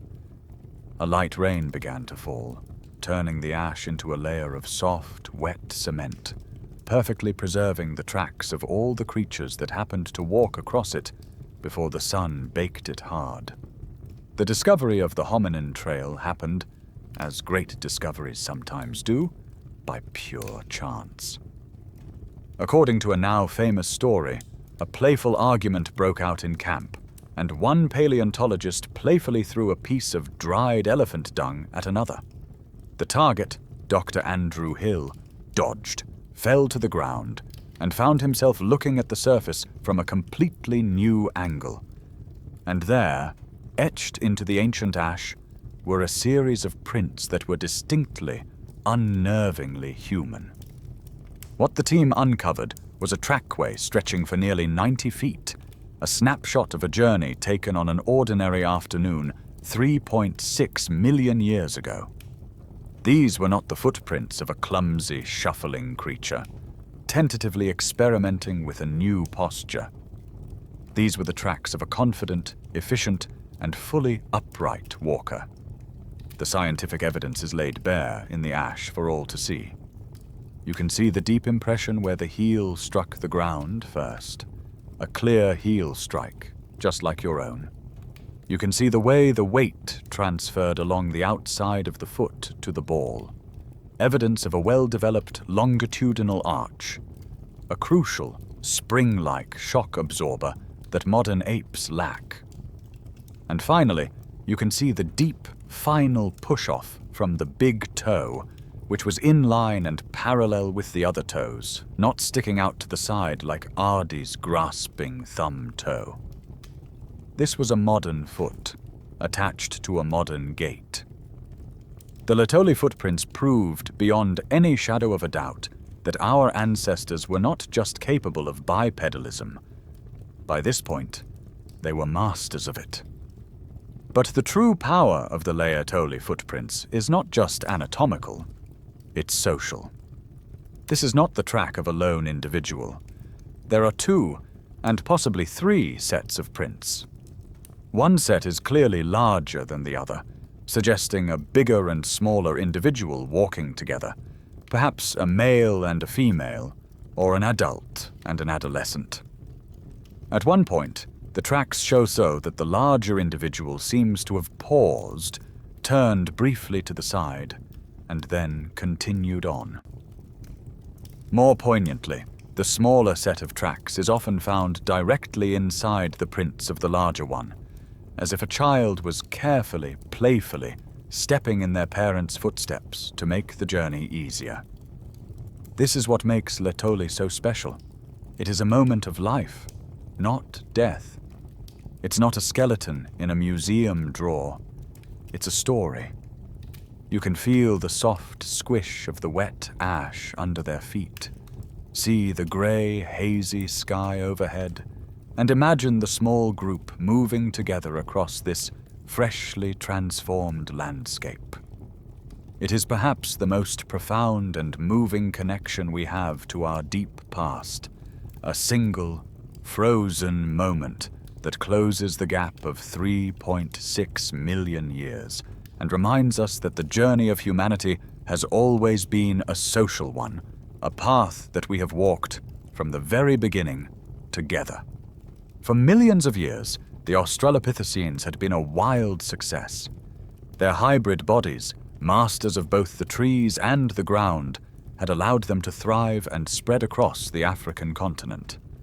Yet for all their bipedal prowess, their brains remained stubbornly small, roughly the size of a modern chimpanzee's. The next great leap in our story would not be anatomical, but cognitive. It was a breakthrough that would happen not in the bones, but in the mind.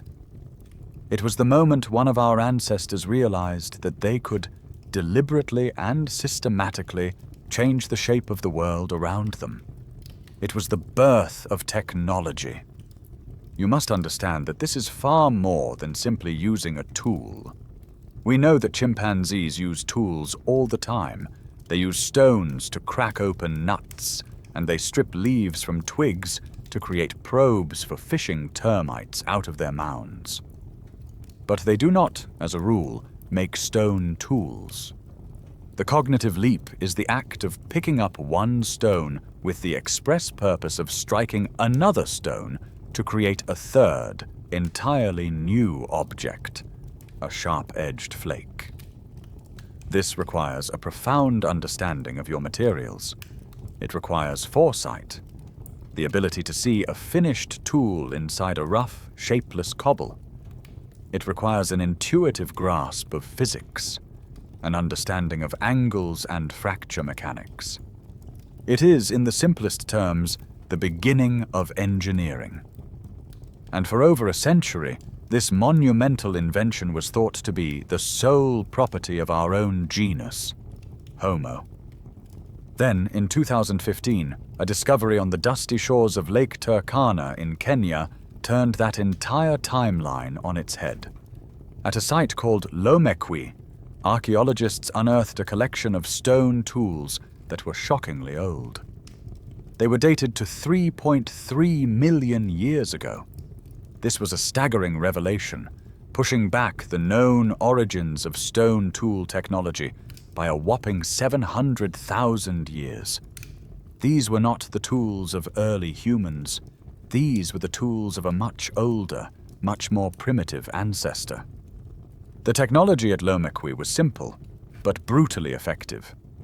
The tools are large, heavy, and clunky compared to later technologies.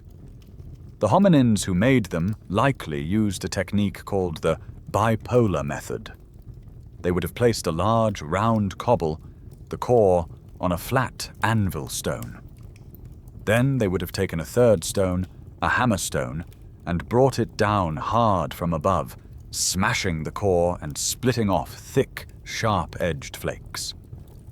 It was a less controlled and precise method than the techniques that would follow, but it produced what was needed: a cutting edge, a prehistoric razor blade sharp enough to slice through animal hide and tough plant material. This discovery immediately raised a profound and as yet unanswered question. Who made them? At 3.3 million years old, the Lomekwian tools are far too ancient to have been made by Homo habilis, the species long crowned with the title of the first toolmaker. The list of suspects is short. Living in that region of Kenya at that time were hominins like Kenyanthropus platyops, known from a single crushed skull, and perhaps a late surviving population of Australopithecus afarensis, Lucy's species. The inescapable conclusion is that the world's first stonemason was not a member of the brainy genus Homo.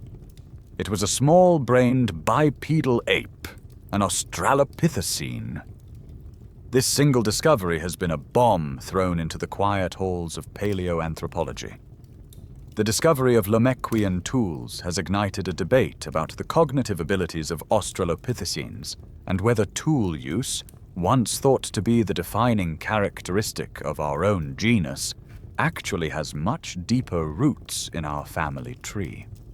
For 100 years, our own identity was built on the idea of man the tool maker. The very definition of the genus Homo was tied to the invention of stone tools.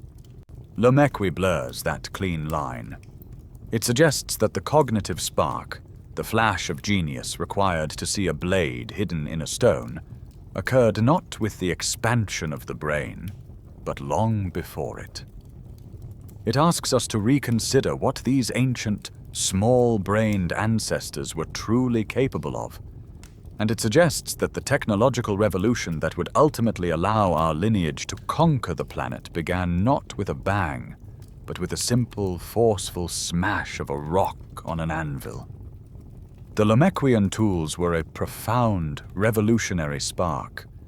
They proved that the cognitive ability to create technology was not exclusive to our own genus.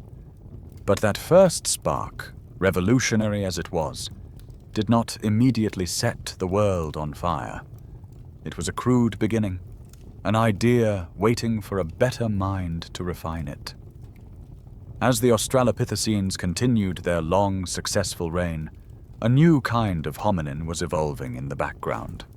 This creature was different. It had a bigger brain, smaller teeth, and a knack for engineering that would take that first clumsy attempt at tool-making and turn it into a systematic, world-altering craft. You are now witnessing the arrival of the first true member of our own genus. Meet Homo habilis, appearing in the fossil record of East Africa around 2.4 million years ago. Homo habilis lived alongside the last of the Australopithecines, sharing the same landscape. Its name, given by its discoverers Louis and Mary Leakey, means handyman, because its fossils were found in the Olduvai Gorge in Tanzania, surrounded by a treasure trove of stone tools. For many years, it was this species that held the title of the first tool maker. And while we now know the story is deeper than that, habilis represents a clear and dramatic escalation in the story of technology. Anatomically, the most striking difference between habilis and its Australopithecine cousins was the space between its ears. Its brain was, on average, around 650 cubic centimeters, a dramatic leap in size, nearly a 50% increase over the brain of Lucy. This expansion was housed in a skull that was more rounded and globular, and its face was gentler, with smaller, more delicate jaws and teeth. This change in anatomy hints at a fundamental change in diet and lifestyle, a move away from the tough, fibrous plant matter of its ancestors and toward something new, something that required less chewing and provided far more energy. The evidence for this new lifestyle is found in the tools it left behind. The technology used by Homo habilis is known as the Oldowan industry, named for Olduvai Gorge. These were not the clunky, bashed rocks of Lomekwi. Oldowan tools show a new level of control, skill, and foresight. An Oldowan toolmaker would hold a fist-sized river cobble, the core, in one hand, and a hammerstone in the other. Then, with a series of precise, angled blows, they would strike flakes off the core. This process, called flint knapping, requires a deep, intuitive understanding of how stone fractures. The results were a simple but deadly effective toolkit.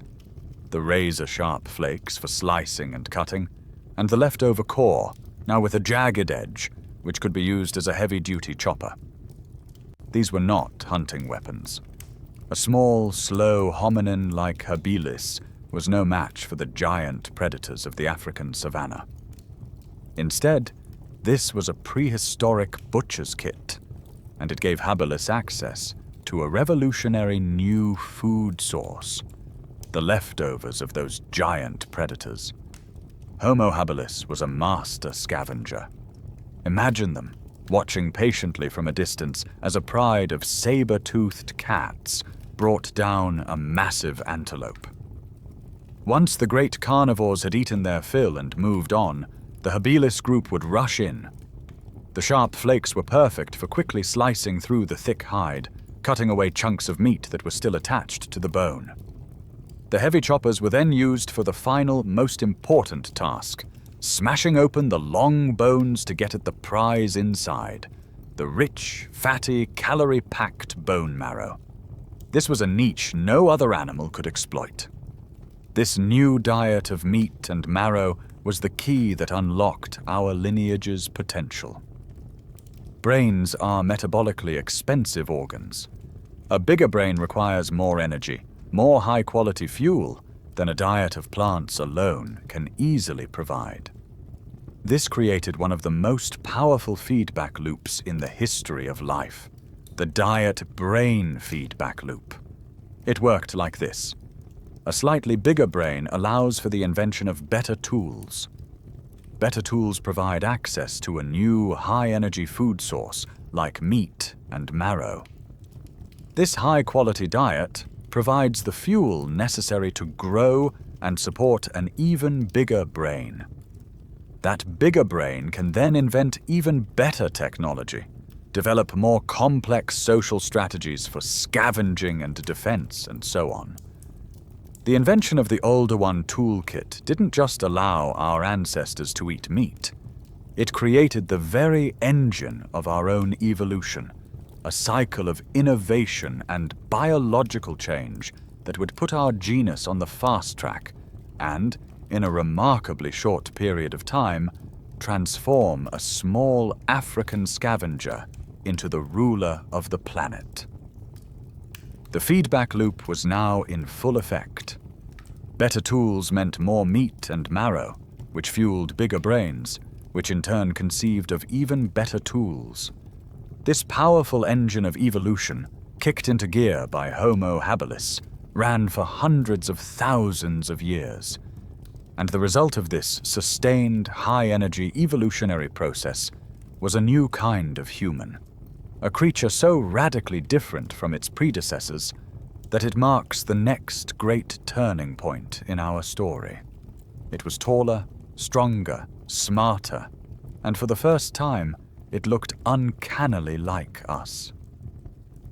Around 1.9 million years ago, in the savannas of East Africa, you are witnessing the arrival of Homo erectus.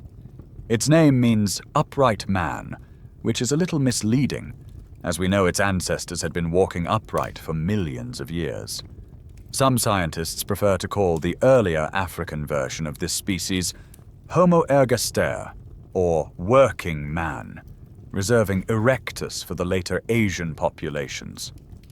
But whatever you call it, this new hominin was a complete departure from the short-legged, long-armed body plan of the Australopithecus and even Homo habilis. This was a creature built for the open road. The most spectacular evidence for this new body plan comes from a single, breathtaking fossil. In 1984, near the shores of Lake Turkana in Kenya, the legendary fossil hunter Kamoya Kimyu discovered the nearly complete skeleton of a young boy who had died some 1.6 million years ago. Known as Turkana Boy, he was only about 8 or 9 years old, yet he was already 5 feet, 3 inches tall. Had he lived to adulthood, he might have reached a height of over 6 feet. His skeleton is a Rosetta Stone for understanding the anatomy of his species. When you look at Turkana Boy, you are looking at the birth of the modern human body. Gone are the ape-like proportions. For the first time, we see a hominin with long, powerful legs and relatively short arms, just like us. The last vestiges of a climbing past, the curved fingers, the upward tilting shoulder joints, were gone. This was the first member of our family to be fully and irrevocably committed to a life on the ground. Its hips were narrower, its legs were built for a powerful, striding gait, and it even possessed a more prominent external nose, which would have helped to cool and humidify the dry savanna air it breathed, conserving precious moisture. This was a body built not just for walking, but for running, for endurance. This was the body of the first great marathon runner on Earth. And of course, the brain took another significant leap forward. The average brain size of Homo erectus was around 900 cubic centimeters, a huge increase over habilis and more than double that of an Australopithecine. It sits neatly in the middle ground between our earlier ancestors and ourselves. With this bigger, more powerful brain and this new athletic body, a critical question arises. Were they still content to be scavengers, picking at the leftovers of other, more powerful predators? The evidence suggests a profound shift in strategy. Homo erectus may have been the world's first true hunter-gatherer. At archaeological sites, their more advanced stone tools are found in direct association with the bones of large, formidable animals. We find cut marks on the bones of giant baboons, hippos, and even elephants. Crucially, the marks are sometimes found on bones that a predator like a lion would have eaten first, suggesting the hominins were getting to the carcass before the competition, not after. This points away from passive scavenging and towards active, coordinated hunting. This would have been a monumental behavioral shift. Hunting a creature many times your own size requires a level of cooperation, communication, and strategic planning far beyond anything that had come before. It would have required a more complex society, a division of labor, and the ability to share information and resources. Homo erectus was not just a new body, it was a new kind of mind and a new kind of society, taking its first dangerous steps toward the top of the food chain. With a new body and a new brain came a new and profoundly more sophisticated technology. The simple choppers and flakes of the Oldowan industry had served Homo habilis well, but they were tools of opportunism, of getting a sharp edge in the quickest way possible. The new hominin on the block, Homo erectus, brought with it a tool that was not an object of chance, but an object of design. It is the signature artifact of this entire era of human history, a tool so successful it would be used across 3 continents for over 1 million years. This was the Acheulean hand axe. Named after the site of Saint-Acheux in France where they were first identified, these tools represent a quantum leap in thinking. When you look at an Oldowan chopper, you see a rock that has had a few flakes knocked off it. When you look at an Acheulean hand axe, you see an idea. Typically teardrop-shaped or ovular, they are symmetrical, carefully crafted objects. They are bifacial, meaning they have been worked on both sides, with dozens of flakes removed to impose a standardized form onto the raw stone. The Oldowan toolmaker's goal was to get a sharp flake. The core was just a byproduct. The Acheulean toolmaker's goal was the core itself, shaped and honed into a preconceived design. This difference reveals the cognitive chasm that separates Homo erectus from its predecessors. To create a hand axe, you cannot simply bang 2 rocks together. You must begin with a mental template, a clear image of the finished product in your mind. You must then plan and execute a long sequence of precise, controlled strikes, turning the stone over and over, shaping it, thinning it, and refining the edge. You have to be able to think in 3 dimensions, to understand the properties of the stone, and to impose your will upon it. The Acheulean hand axe is the first clear evidence of design in the archaeological record. It is a fossilized thought, a window into a mind that could plan, visualize, and create with a symmetry and purpose that had never existed on Earth before. This tool was the Swiss Army knife of the Pleistocene. Its versatility is likely the key to its incredible longevity. The pointed tip could be used for piercing and puncturing. The long, sharp edges were perfect for butchering large animals, slicing through hide and muscle. The heavy, rounded base could be used for crushing bones to get at marrow, or for pounding and pulverizing plant materials. It was also an excellent tool for woodworking, for shaping a stick into a sharpened spear or a digging stick, and for stripping bark. Some have even suggested it could have been an effective projectile, a discus-like weapon thrown sideways to injure or drive away predators and prey. It was an all-purpose tool for a new, all-purpose hominin. But there is a strange and wonderful mystery surrounding these objects. Archaeologists occasionally find hand axes that are, by any practical standard, too big to be useful, or that are made from beautiful exotic stone and show absolutely no signs of wear. These pristine artifacts have led to some fascinating speculation. Were they a form of prehistoric currency? Were they status symbols, designed to show off the skill and intelligence of their maker, perhaps to attract a mate? Or were they something even more profound, the first objects created simply to be beautiful, the earliest glimmerings of an aesthetic sense? This quirky archaeological puzzle suggests that the mind of Homo erectus was capable of more than just practical utilitarian thought. It may have been dabbling in symbolism and social display. The most astonishing fact about the hand axe is its success. This single design, this one good idea, was so effective that it persisted for over 1.5 million years. Think about that.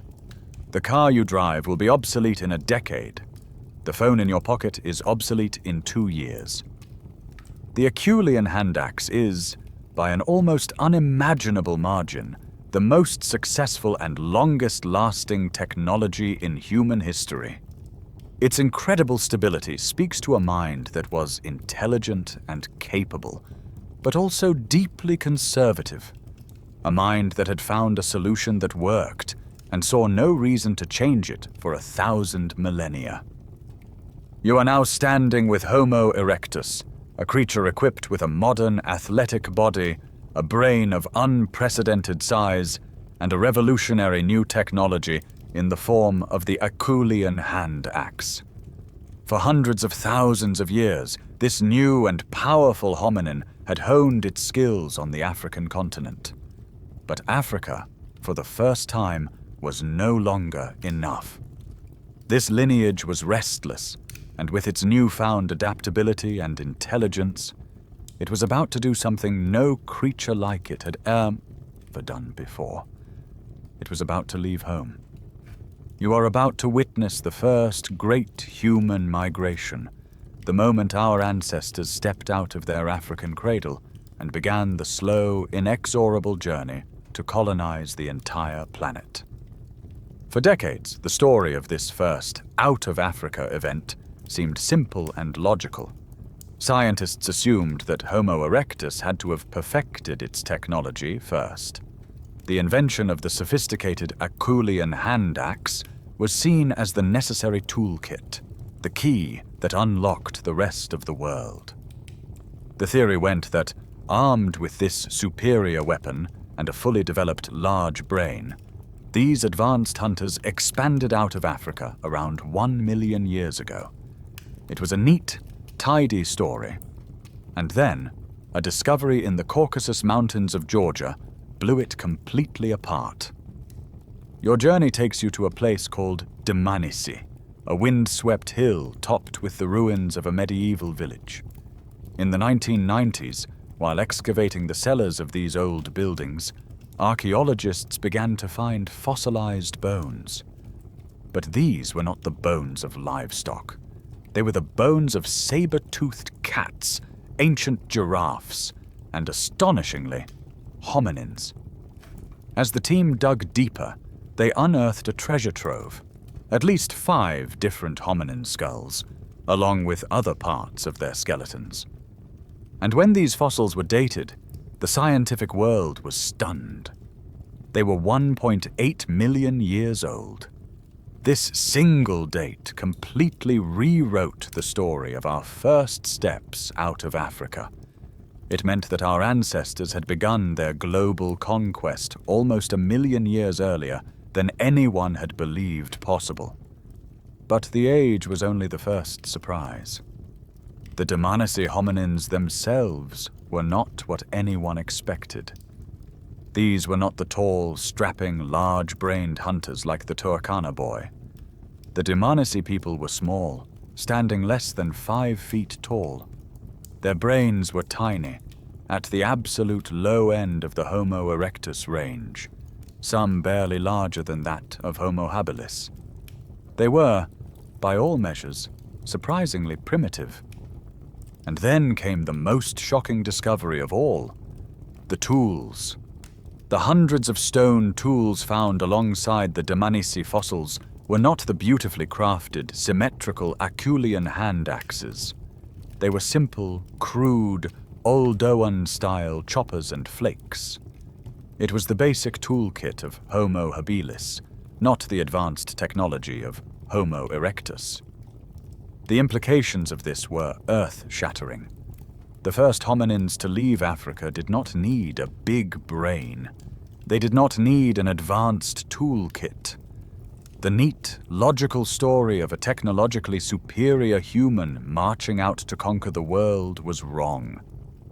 The first pioneers were small-brained, and equipped with the most basic technology imaginable. The Dmanisi finds have forced scientists to reconsider what it took to be the first human pioneer. Was it advanced technology, or was it social cooperation and adaptability that truly opened up the world? the old model of brains and tools first, was dead. A new picture was emerging. Perhaps these early migrations were not a conquering march, but a more passive expansion, simply following the herds of game animals as they moved from Africa into Asia. Or perhaps the key was not what was in their hands, but in their hearts. One of the Dmanisi skulls belonged to an old man who had lost all his teeth long before he died.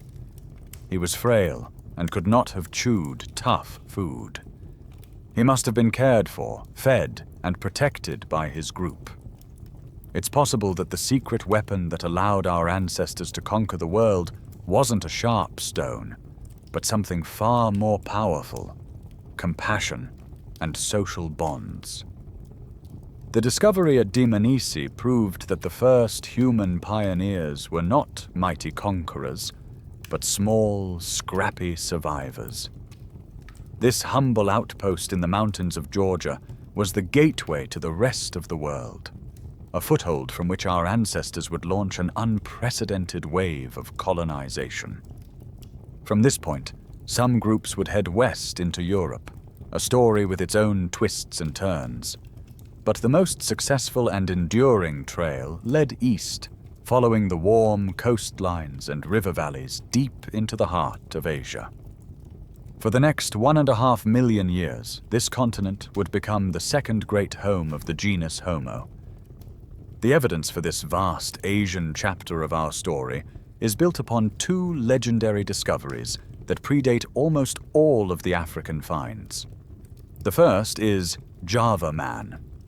In 1891, a Dutch physician named Eugène Dubois, obsessed with finding the missing link, discovered a fossilized skull cap and thigh bone in Trinil on the Indonesian island of Java. At the time, the scientific establishment was shocked. It was the very first early hominin fossil ever found, and for a long time, it led many to believe that humanity must have evolved in Asia, not Africa. We now know it was a classic Homo erectus, a descendant of those early pioneers who had trekked all the way to the tropical edge of the world. Decades later, an even richer site was unearthed in a cave system at Zhoukoudian, near what is now Beijing, China. Here, the remains of at least 40 individuals, dubbed Peking Man, were found, along with thousands of simple stone tools. The original fossils were tragically lost during the chaos of World War II, but excellent casts and detailed descriptions remain. Together, the finds from Java and China confirmed that Homo erectus had not just visited Asia, it had established a thriving, long-term presence there, a dynasty that would last for 1 million years. What is most remarkable about this Asian expansion is the sheer adaptability it demonstrates. Think of the range of environments this single species conquered. They survived the temperate, seasonal woodlands of Dmanisi with its cold winters. They navigated the vast, arid plains of Central Asia, and they flourished in the humid tropical rainforests of Southeast Asia, a world away from the African savanna where they were born. No primate, no hominin before them had ever shown such behavioral flexibility. They were the first truly global human species, able to make a home for themselves in almost any environment the old world could throw at them. This vast geographical range and the immense period of time over which they lived has created a classic debate among paleoanthropologists. When you compare the fossils, the early African specimens, often called Homo ergaster, tend to be more slender and gracile. The later Asian specimens, Homo erectus, are often more robust, with thicker brow ridges and skull bones. The question is, are we looking at two different species, or just one? The splitters argue that ergaster was the African ancestor, and erectus was a distinct Asian species that eventually went extinct. The lumpers argue that these differences are no greater than what you'd expect to see in any widespread species, and that they should all be classified under the single, variable umbrella of Homo erectus. It is a debate that highlights the beautifully messy reality of evolution. Perhaps the most astonishing and quirky postscript to this Asian saga was discovered in 2003 on the remote Indonesian island of Flores. In a cave, scientists found the skeletons of a truly bizarre, tiny species of human standing just over 3 feet tall. Nicknamed the Hobbit, Homo floresiensis, this creature had a brain the size of a chimpanzee's, yet it made and used sophisticated stone tools, hunted pygmy elephants, and survived until as recently as 50,000 years ago. The leading theory is that the Hobbit is a descendant of a full-sized Homo erectus population that became stranded on the island hundreds of thousands of years ago. In an environment with limited resources, they underwent a process called insular dwarfism, evolving to become smaller over generations. The Hobbit is a weird and wonderful reminder of the creativity of evolution, a late surviving relic of that first great human journey out of Africa, holding on at the very edge of the world. For an immense stretch of time, Homo erectus was the undisputed star of the human story. Their great migration out of Africa had been a staggering success, establishing a human presence across the vastness of Asia that would endure for well over 1 million years. But evolution does not stand still. The descendants of these pioneers, separated by vast distances and shaped by different environments, began to drift apart, their paths diverging. You must now zoom your perspective out to encompass the entire Old World and move your timeline forward to the heart of the Pleistocene epoch, to a period roughly 500,000 years ago. The world you now see is not empty. It is a crowded planet, populated by a diverse and fascinating cast of multiple, distinct human species, all living at the same time. The climate of this era was defined by the great ice ages, long, brutal glacial periods where ice sheets advanced from the poles were punctuated by brief, warm interglacials. This climatic turmoil was a powerful engine of evolution, a relentless filter that rewarded adaptability and punished specialization. Each continent, each region, became its own unique laboratory, running a different human experiment. In Asia, the classic, long-established populations of Homo erectus continued their reign in the east and southeast, a testament to their incredible durability. But other, more mysterious lineages were also present. In the caves of Siberia, a ghost-like population known as the Denisovans was emerging. We know them not from a complete skeleton, but almost entirely from the DNA extracted from a single finger bone and a few teeth. Genetically distinct from both us and the Neanderthals, they were another successful offshoot of an ancient migration into Asia. To the west, in Europe, a new and formidable human had taken center stage, Homo heidelbergensis. Likely descended from an early wave of migrants out of Africa, Heidelbergensis was tall, muscular, and powerfully built, an adaptation to the harsh, cold environments of Ice Age Europe. They were brilliant hunters, crafting finely balanced wooden throwing spears, like the famous Schöningen spears found in Germany, to bring down large game like horses and rhinos. They lived in coordinated social groups, and in the Pit of Bones at Atapuerca in Spain, there is evidence that they may have been the first humans to engage in the ritualistic disposal of their dead. This successful European lineage was on its own unique evolutionary path, one that would eventually lead to the most famous of all extinct humans, the Neanderthals. And what of Africa? The home continent was far from empty. The populations of Homo ergaster that had remained behind had not stood still. They too were evolving, their brains growing larger, their technology becoming more refined. Some scientists call these African hominins of the Middle Pleistocene Homo rhodesiensis, while others group them in with the European heidelbergensis. The name isn't what's important. What's crucial is that this African lineage was isolated from its European and Asian cousins. It was on its own trajectory, shaped by the unique rhythms of the African climate. This lineage, the one that had stayed home, was the one that would ultimately give rise to us. So, take a moment to appreciate this image of the world, 500,000 years ago. It's a human planet, but not in the way we know it.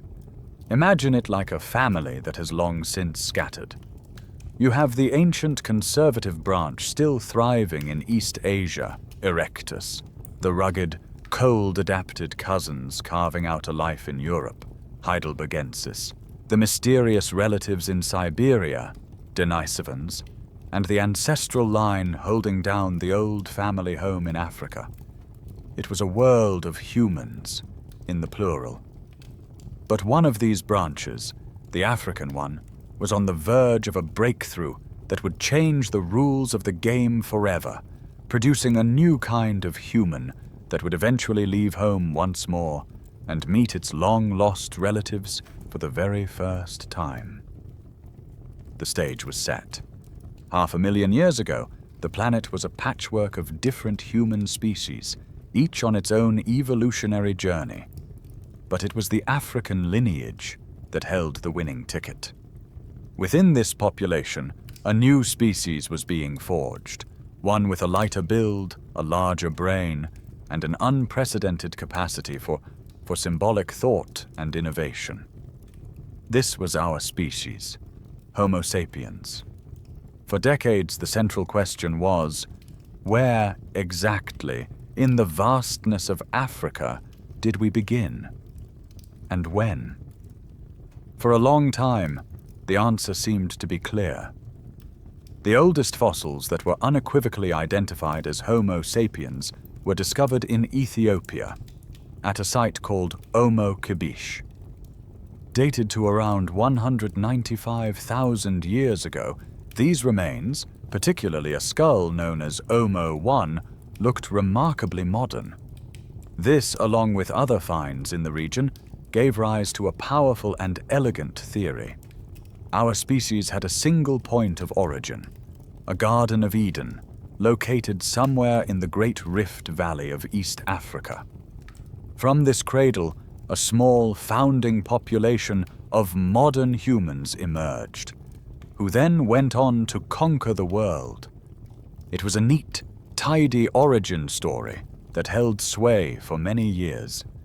But like so many simple stories in human evolution, it was about to be complicated in the most wonderful way. The discovery that would rewrite our origin story came not from a new dig, but from a cold case. Your journey now takes you 5,000 kilometers to the west, to a limestone cave in Morocco called Jebel Irhoud.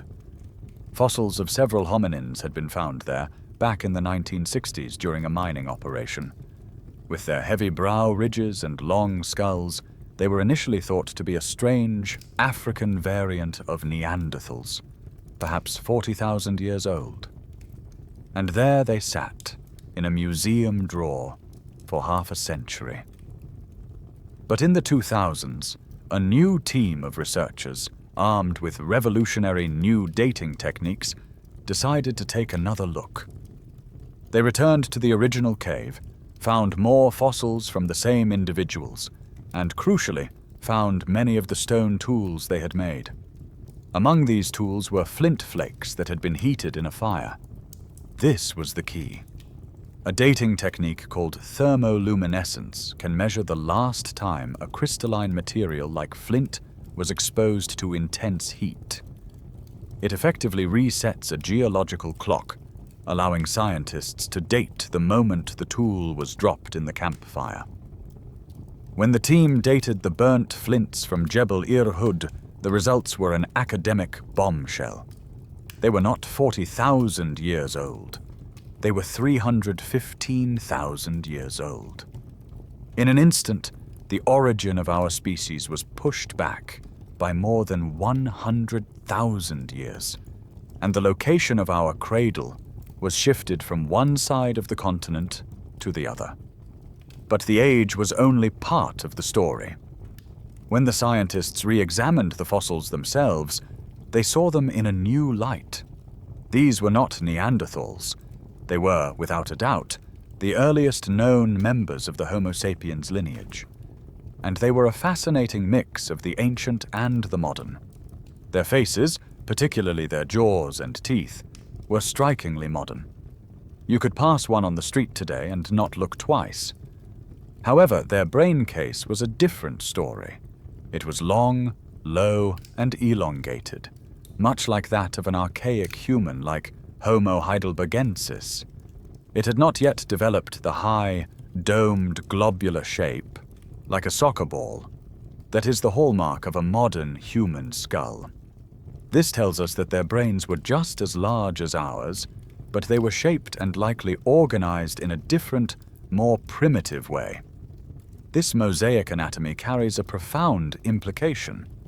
It means that the features that make us modern did not all appear at once, in one place, in one population. It suggests a new model of our origins, not a single Garden of Eden, but a pan-African origin.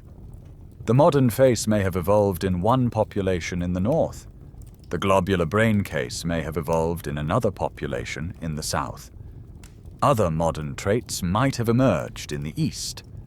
For hundreds of thousands of years, these different groups were semi-isolated, developing their own unique biological and cultural traits. But periodically, as climates shifted, they would have come into contact, traded, and interbred, weaving these different features together. Our species was not born in a single cradle. We were forged across a continent. The entire African landmass was our homeland, the crucible in which the scattered pieces of modernity were slowly, patiently assembled into the creature that you are today. The fossils from Jebel Irhoud in Morocco painted a new and wonderfully complex picture of our origins, suggesting that our species was born from a network of populations spread across the vast African continent. For a long time, the story of our past was told primarily through such bones and stones, a narrative pieced together from rare, accidental discoveries. But in the last few decades, a new archive has been opened, one of incredible power and precision. This archive is not buried in the desert sands. It is written inside the cells of every single person alive today. The story of your own DNA provides the ultimate, irrefutable proof of our African origin. To understand this genetic evidence, you first need to grasp a simple, elegant principle of population genetics. The rule is this: the place where a species has lived the longest is the place where you will find the highest genetic diversity. Imagine a small village where a language is first spoken. Over many centuries, that language will accumulate new words, new slang, new pronunciations. It will become rich and diverse. Now, imagine a small group of people leaves that village and founds a new one far away. They will only take a small sample of the total linguistic diversity with them. Their new dialect will be much more uniform. The same is true for DNA. Over immense stretches of time, random, harmless mutations accumulate in a population's gene pool, creating variation. The longer a population has been in one place, the more variation it accumulates. With this principle in mind, the genetic map of humanity is breathtakingly clear. The highest levels of human genetic diversity, by an enormous margin, are found within Africa. In fact, there is more genetic variation within the continent of Africa than in the rest of the world combined. To put it in perspective, two hunter-gatherers from different regions of southern Africa can be more genetically different from each other than a person from Norway is from a person from Japan. The only possible explanation for this pattern is that Homo sapiens has been living, evolving, and accumulating genetic diversity in Africa for far, far longer than anywhere else on the planet. The story written in our bones is confirmed by the story written in our genes. The second part of the genetic story explains how we populated the rest of the globe. The relatively low genetic diversity found in all non-African populations is the classic signature of something called a founder effect. When a small group buds off from a large parent population, they take with them only a tiny, random sample of the total genetic variation. It's like trying to rebuild a library using only a handful of books taken from the main branch. The new library will be far less diverse. The genetics show, with unambiguous clarity, that all people living outside of Africa today are descended from a single, relatively small founding population that migrated out of the continent. So when did this migration happen? Once again, we can look to the molecular clock. By comparing the unique mutations found in African and non-African populations, and applying the known rate at which these mutations occur, geneticists can calculate when these groups split apart. The clock points to a surprisingly recent event, the great successful wave of migration that would lead to the peopling of every other continent on Earth began somewhere between 60,000 and 70,000 years ago. This was the final exodus, the one that stuck. It was a journey undertaken by just a few thousand individuals, whose descendants would go on to explore, adapt to, and populate every corner of the planet. This powerful three-part genetic argument, the highest diversity in Africa, the founder effect outside of Africa, and a clear date for the migration, is the killer evidence that underpins our modern understanding of our origins. It confirms that we are all, every single one of us, members of a young species with very recent African roots. The fossils told us the beginning of the story, but the living library of our DNA has provided the final, conclusive chapter. The genetic story, written in your own DNA, tells a clear tale of a recent African origin. The fossil story, written in the ancient bones of Jebel Irhoud, tells a much older, more complex tale of a species spread across the entire continent. So how can both be true? How could our species have been evolving across the vastness of Africa for hundreds of thousands of years, yet all non-Africans descend from a small group that left only around 60,000 years ago? The answer is a revolution in our understanding of ancient human society. It lies in a concept known as the Pan-African social network. You must first erase the old, simplistic image of our Stone Age ancestors. We often picture them as tiny, isolated bands of hunter-gatherers, wandering a vast and empty wilderness, completely cut off from one another. The archaeological evidence now shows that this picture is almost certainly wrong. Our ancestors did not live in a social vacuum. Instead, they formed what scientists call a structured African metapopulation. It sounds complex, but the idea is simple. Imagine our species not as a single unified tribe, but as a vast continent-spanning network of smaller, local groups. For long periods, these groups would live in relative isolation, but they were never completely cut off. They were connected by ancient social highways, threads of contact, trade, and kinship that stretched for thousands of kilometers. The hard evidence for this ancient social network comes from the very stone tools our ancestors left behind. One of the most prized materials for making tools was obsidian, a volcanic glass that can be flaked to create an edge far sharper than a modern surgical scalpel. Obsidian is also a gift to archaeologists because each volcanic source has a unique chemical fingerprint. By analyzing a finished tool, scientists can trace the raw material back to the exact volcano it came from.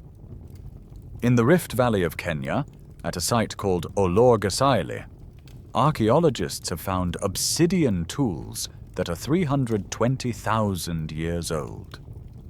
The chemical analysis shows that this obsidian was sourced from multiple locations, some more than 90 kilometers away, across rugged, difficult terrain.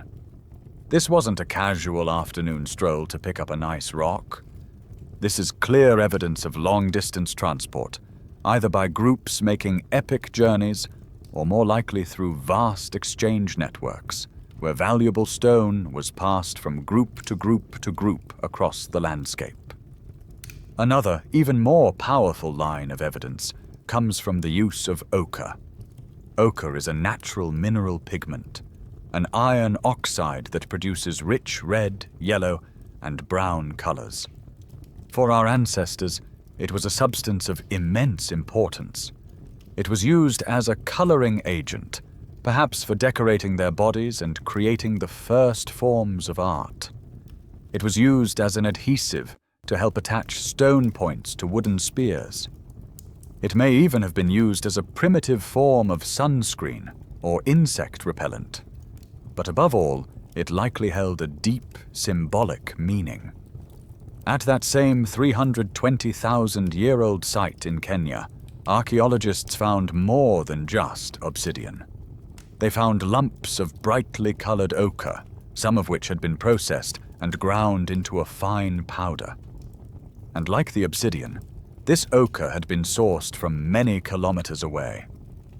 Now try to picture what this evidence means. These are not isolated, disconnected bands of hunter-gatherers. This is a world of connection.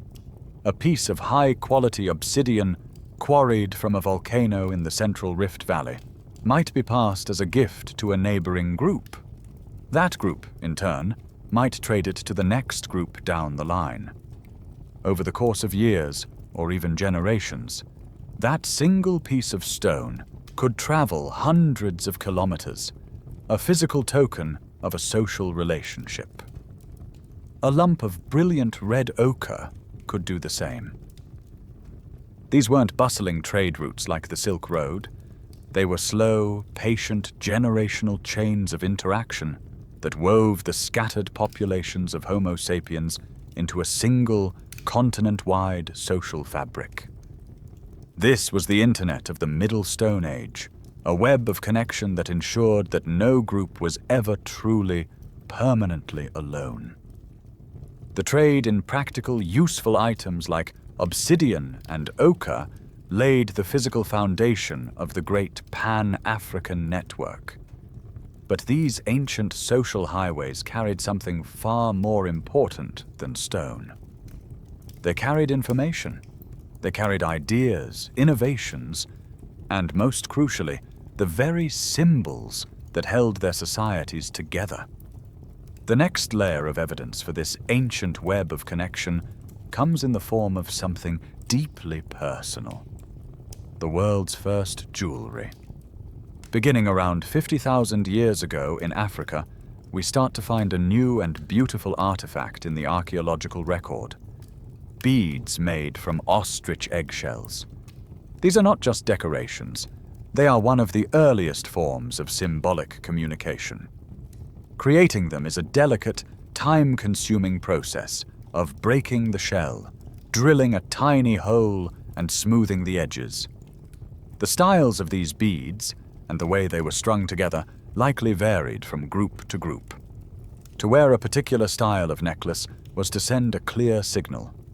It was a badge of identity that told a stranger who you were, what group you belonged to, and what your social rights and obligations were. These beads were a form of social currency, a physical representation of the relationships and alliances that were the lifeblood of their society. To understand how this might have worked, we can look to a living analogy. The San hunter-gatherers of the Kalahari Desert in southern Africa maintain a tradition that may be tens of thousands of years old, known as the Hchzaro exchange. Hchzaro is a system of reciprocal, delayed gift-giving. It is not trade or barter. There is no haggling. A person will give a gift, often a carefully crafted item like a string of ostrich eggshell beads, to a partner in a distant group. There is no expectation of an immediate return. But months, or even years later, the partner will return the gesture with a gift of their own. The gifts themselves are not the point. The point is the relationship that the act of giving and receiving creates and maintains. These Hchzaro partnerships create a vast social safety net that stretches for hundreds of kilometers. If a drought strikes your part of the Kalahari, you have a right to call upon your Hchzaro partners to travel to their land and share their resources until the crisis has passed. It is a system of survival based not on hoarding resources, but on building relationships. Now you can see the true genius of the Pan-African metapopulation. It was the perfect engine for innovation, a system that balanced isolation with connection. For long periods, perhaps when deserts expanded during a dry climatic phase, local groups would be relatively isolated. During this time, they would develop their own unique solutions to local problems, a new way of hafting a spear point, a new technique for finding water, a new social custom. They became local specialists. Then, when the climate shifted and the green corridors returned, these groups would reconnect. And when they did, their different innovations could be shared, exchanged, and recombined across the network. Think of it like the birth of new music genres. Regional styles like the blues, country, and gospel each developed in relative isolation, creating their own unique sounds and traditions. But when they were brought into contact by new technologies like the radio and the record player, they began to mix. Artists borrowed ideas, combined different rhythms and melodies, and created something entirely new and explosive: rock and roll. The same mechanism drove our own evolution in Africa. This cycle of isolation breeding novelty and reconnection breeding innovation made our species incredibly creative and resilient. This is not just a compelling story, it is a scientifically tested fact. Anthropological and computational studies have shown that this kind of structured network, with its rhythm of separation and recombination, is far more effective at generating complex cultural technology than either a single, massive, fully connected population where one dominant idea tends to squash all others, or a collection of completely isolated groups where a brilliant new idea can never spread. Africa's unique geography and demography created the perfect social structure to turn our ancestors into the most adaptable and inventive hominin the world had ever seen. Armed with an unprecedented capacity for innovation and social cooperation. Forged in the continental network of ancient Africa, our species was finally ready. Around 70,000 years ago, a small group of Homo sapiens migrated out of Africa, a journey that this time would stick. They were following in the footsteps of their Homo erectus ancestors, but they were a new kind of human, and they would succeed where all previous migrations had ultimately failed. But the world they entered was not empty. As you'll remember, Eurasia was a crowded planet, already populated by the descendants of those earlier migrations, our long-lost archaic cousins. What happened when these groups, separated for 500,000 years, finally met. For a long time, the answer was assumed to be simple and brutal. The original out-of-Africa hypothesis was also a complete replacement model. It told a story of a technologically and intellectually superior Homo sapiens sweeping across the globe, outcompeting the more primitive Neanderthals and Denisovans at every turn, and driving them to extinction without a second thought. It was a story of conquest, of a clean and total replacement of the old by the new. And for a generation, this was the accepted narrative. But then, in the 2010s, a technological revolution in genetics allowed scientists to do the impossible, to extract and sequence the entire genome from the dusty, fossilized bones of these extinct humans. And the story they found written in that ancient DNA was far more complicated and far more intimate. The first breakthrough came from the Neanderthals. When scientists led by Svante Pääbo finally sequenced a full Neanderthal genome, they compared it to the genomes of people living today. The question was simple: did our ancestors ever interbreed? The result sent shockwaves through the scientific world. The answer was a definitive yes. Every person living today of non-African descent carries, on average, between 1% and 4% Neanderthal DNA. The story this reveals is that the small band of Homo sapiens who left Africa first encountered Neanderthals in the Middle East. They lived there, side by side, for thousands of years, and during that time, they interbred. This small, mixed population then continued its journey, carrying that small parcel of Neanderthal genes with them as they spread across Europe, Asia, and eventually the Americas. This is also why this genetic signature is generally absent in people of purely sub-Saharan African descent. Their ancestors were the ones who had remained in Africa and had never met a Neanderthal. And the Neanderthals were not the only cousins we met. As our ancestors pushed further east into Asia, they encountered another human group, the mysterious Denisovans. When the genome from the Denisovan finger bone was sequenced, scientists found its DNA in modern humans as well.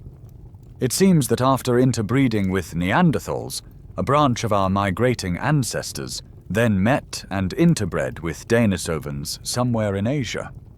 The evidence for this is found today in the genomes of modern Melanesians, Papuans, and Aboriginal Australians, who carry up to 6% Denisovan DNA, on top of their Neanderthal inheritance. This new genetic evidence has killed the old, simple story of complete replacement. The new model is now described as leaky replacement, or a model of assimilation. Let's be clear, the story is still overwhelmingly an out-of-Africa story. The vast majority of your DNA, likely 95% or more, traces its roots directly back to that ancestral African population. But the replacement was not a clean sweep. It was leaky. As our species spread across the world, it absorbed small amounts of genetic material from the archaic populations it encountered and eventually replaced.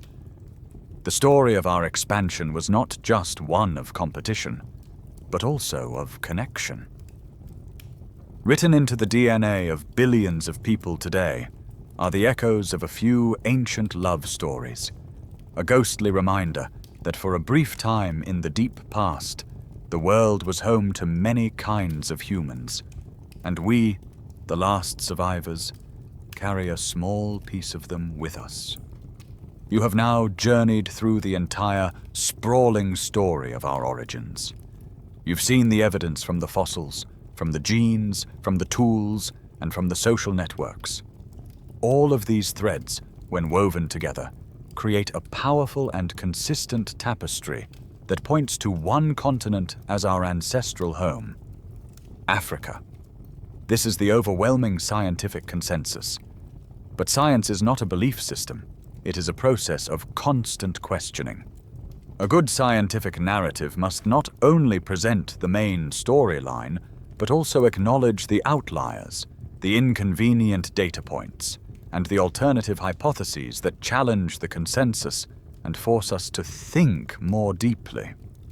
So, for a moment, let's play the role of the skeptic. What if the story is not so simple? What if a key chapter of our evolution happened somewhere else entirely? One of the most provocative and intriguing challenges to the standard narrative comes not from Africa at all, but from a clay pit in Bavaria, Germany. In 2019, a team of researchers announced the discovery of a remarkable 11.6 million-year-old fossil ape. Its name is Danuvius guggenmosi, and it is unlike any primate ever found. Crucially, it lived nearly 5 million years before the first hints of bipedalism appeared in African hominins like Tumai. The fossils of Danuvius are unusually complete, including limb bones, fingers, toes, and vertebrae, and they reveal a creature with a bizarre and revolutionary way of moving. Like a modern ape, it had long, powerful arms, well suited for the hanging from branches. But its legs and spine tell a different story. They show adaptations, like a strong, extended knee joint and a robust lower spine that are better suited for bearing the weight of an upright torso. This creature was not a knuckle walker like a chimp, nor was it a pure swinger like a gibbon. The researchers who discovered it have proposed an entirely new form of locomotion for Danuvius: extended limb clambering. Picture this. Danuvius moves through the trees using its powerful arms to hang and suspend its body from branches above. But at the same time, it places its feet flat on lower branches, keeping its legs relatively straight, and its torso upright. It was, in essence, a creature that combined the hanging of an ape with the upright posture of a human, a climbing biped.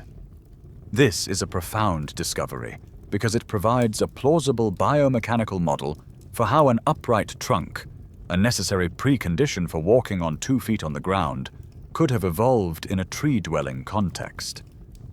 This leads to a bold and tantalizing hypothesis.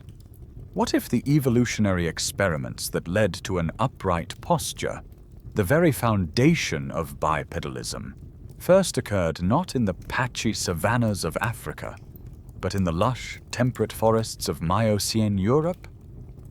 In this scenario, an ape like Danuvius would have perfected this upright, clambering locomotion in the trees.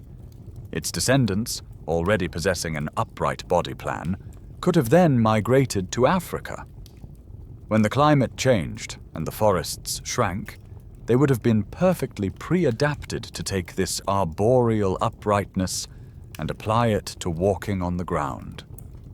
Now, before we rewrite all the textbooks, it is crucial to state the major problems with this idea. While it is an elegant theory, it is currently a fringe one for 2 very big reasons. First, there is the immense temporal gap, a 5 million-year black hole in the fossil record between Danuvius in Germany and the first definitive hominins in Africa. Second, there is the vast geographical gap. Thousands of kilometers separate these 2 locations. Without any intermediate fossils to connect the dots across that immense span of time and space, the European origin of bipedalism remains a highly speculative, though fascinating, possibility. It's a puzzle piece that doesn't quite fit the main picture yet, a crucial reminder that the story of our past is always just one discovery away from a surprising new plot twist. The German forests of the Miocene, home to the strange climbing ape Danuvius, offer one intriguing, if unlikely, challenge to the African origin story. But another, much older and more persistent alternative hypothesis comes from the other side of the world. For over a century, a powerful counter-narrative has placed the cradle of humanity not in Africa, but in the vast and ancient lands of Asia.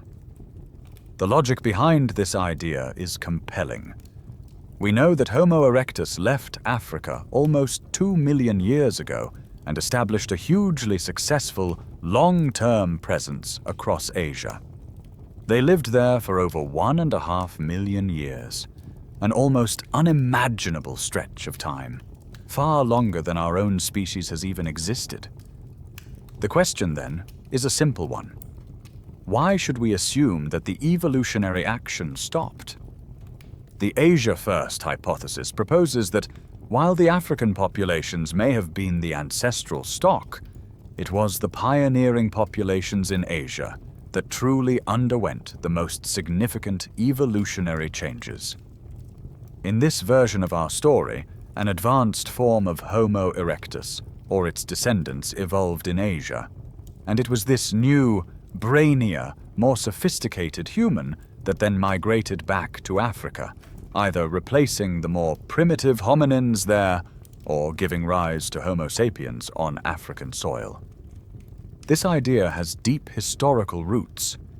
In the 19th century, before any significant hominin fossils had been found in Africa, the great German biologist Ernst Haeckel, a contemporary of Darwin, theorized about our origins. Believing that our closest relatives were orangutans, he predicted that the missing link between apes and humans would be found in Southeast Asia, their ancestral home. He even gave this hypothetical creature a name, Pithecanthropus alalus, the ape man without speech. When Eugène Dubois discovered Java Man in 1891, he was convinced he had found Haeckel's ape man. For decades, this fossil was the centerpiece of the Asian origin theory, the supposed proof that the human journey began in the tropical East. For all its historical weight and logical appeal, however, the Asia First hypothesis has been largely dismantled by the revolution in genetics. Two key pieces of genetic evidence point overwhelmingly back to Africa. The first concerns our deepest roots. Genetic analysis has proven, beyond any doubt, that our closest living relatives are the African apes, chimpanzees and bonobos, not the Asian orangutan. Our lineage split from the chimpanzee lineage on the African continent, meaning the entire hominin family tree is rooted in African soil from the very beginning. The second piece of evidence relates specifically to our own species, Homo sapiens. As you'll remember, the highest levels of human genetic diversity are found in Africa. This fact alone makes a back-to-Africa migration almost impossible to defend. If a small, evolutionarily advanced group from Asia had migrated back and replaced the native African populations, then modern Africans should have less genetic diversity, being the descendants of that small founding group. The reality is the exact opposite. The immense genetic reservoir in Africa is the unambiguous signature of a long, deep, and continuous history on that continent. This doesn't mean the story is simple. The long and successful chapter of Homo erectus in Asia certainly complicates the picture. We know that our own migrating ancestors interbred with the Denisovans, an ancient Asian lineage, proving that the continents were not completely isolated. It is possible that other, smaller-scale migrations and gene flow events occurred that are still invisible to us in the fossil and genetic records. But the central narrative is no longer in serious doubt. The historical idea of an Asian cradle, while a powerful and important chapter in the history of science, has given way to the overwhelming evidence from our own DNA. The story of our species is fundamentally and profoundly an African one. You have now considered the great narrative of our African origins, and you have weighed the intriguing but ultimately unsupported challenges from Europe and Asia. The evidence from fossils, genetics, and archaeology all points in one direction. But the story has one final, fascinating wrinkle, a detail that doesn't challenge the African origin, but adds a profound depth to the story of our final expansion. The successful migration that began around 70,000 years ago was not, it turns out, our first attempt to leave home. In Mislia Cave in Israel, archaeologists discovered a partial jawbone, complete with teeth, that is unmistakably Homo sapiens. It dates to as old as 194,000 years ago. Even more astonishing is a discovery from Apidema Cave in southern Greece. A fossilized skull fragment, digitally reconstructed and identified as an early modern human, was dated to a stunning 210,000 years ago. This is, at present, the oldest fossil of our species ever found outside of Africa. So what does this mean? If our species was already in southeastern Europe over 200,000 years ago, why does the genetic evidence of everyone alive today point to a much later migration? The answer is that these early fossils are the ghostly traces of failed migrations. They represent earlier waves of expansion, brave pioneers who were the first of our kind to venture out of Africa, likely during warm green periods when the Sahara Desert shrank and the Middle East was more hospitable. These small groups managed to push into the Levant and even the edge of Europe, but they could not establish a permanent foothold. They were colonists whose colonies eventually failed. Perhaps they were unable to compete with the well-established and cold-adapted Neanderthals, who already dominated the region. Or perhaps their small populations simply dwindled and died out when the climate inevitably shifted back. The deserts expanded, and they were cut off from their African homeland. Whatever the reason, these early explorers left no lasting legacy in the DNA of people today. This final piece of the puzzle, far from weakening the case for an African origin, actually makes it stronger. It paints a picture of Africa as the persistent engine room of humanity.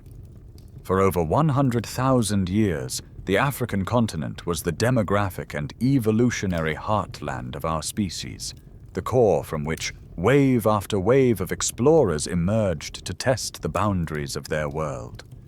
Most of those early waves broke and receded, but the engine kept running.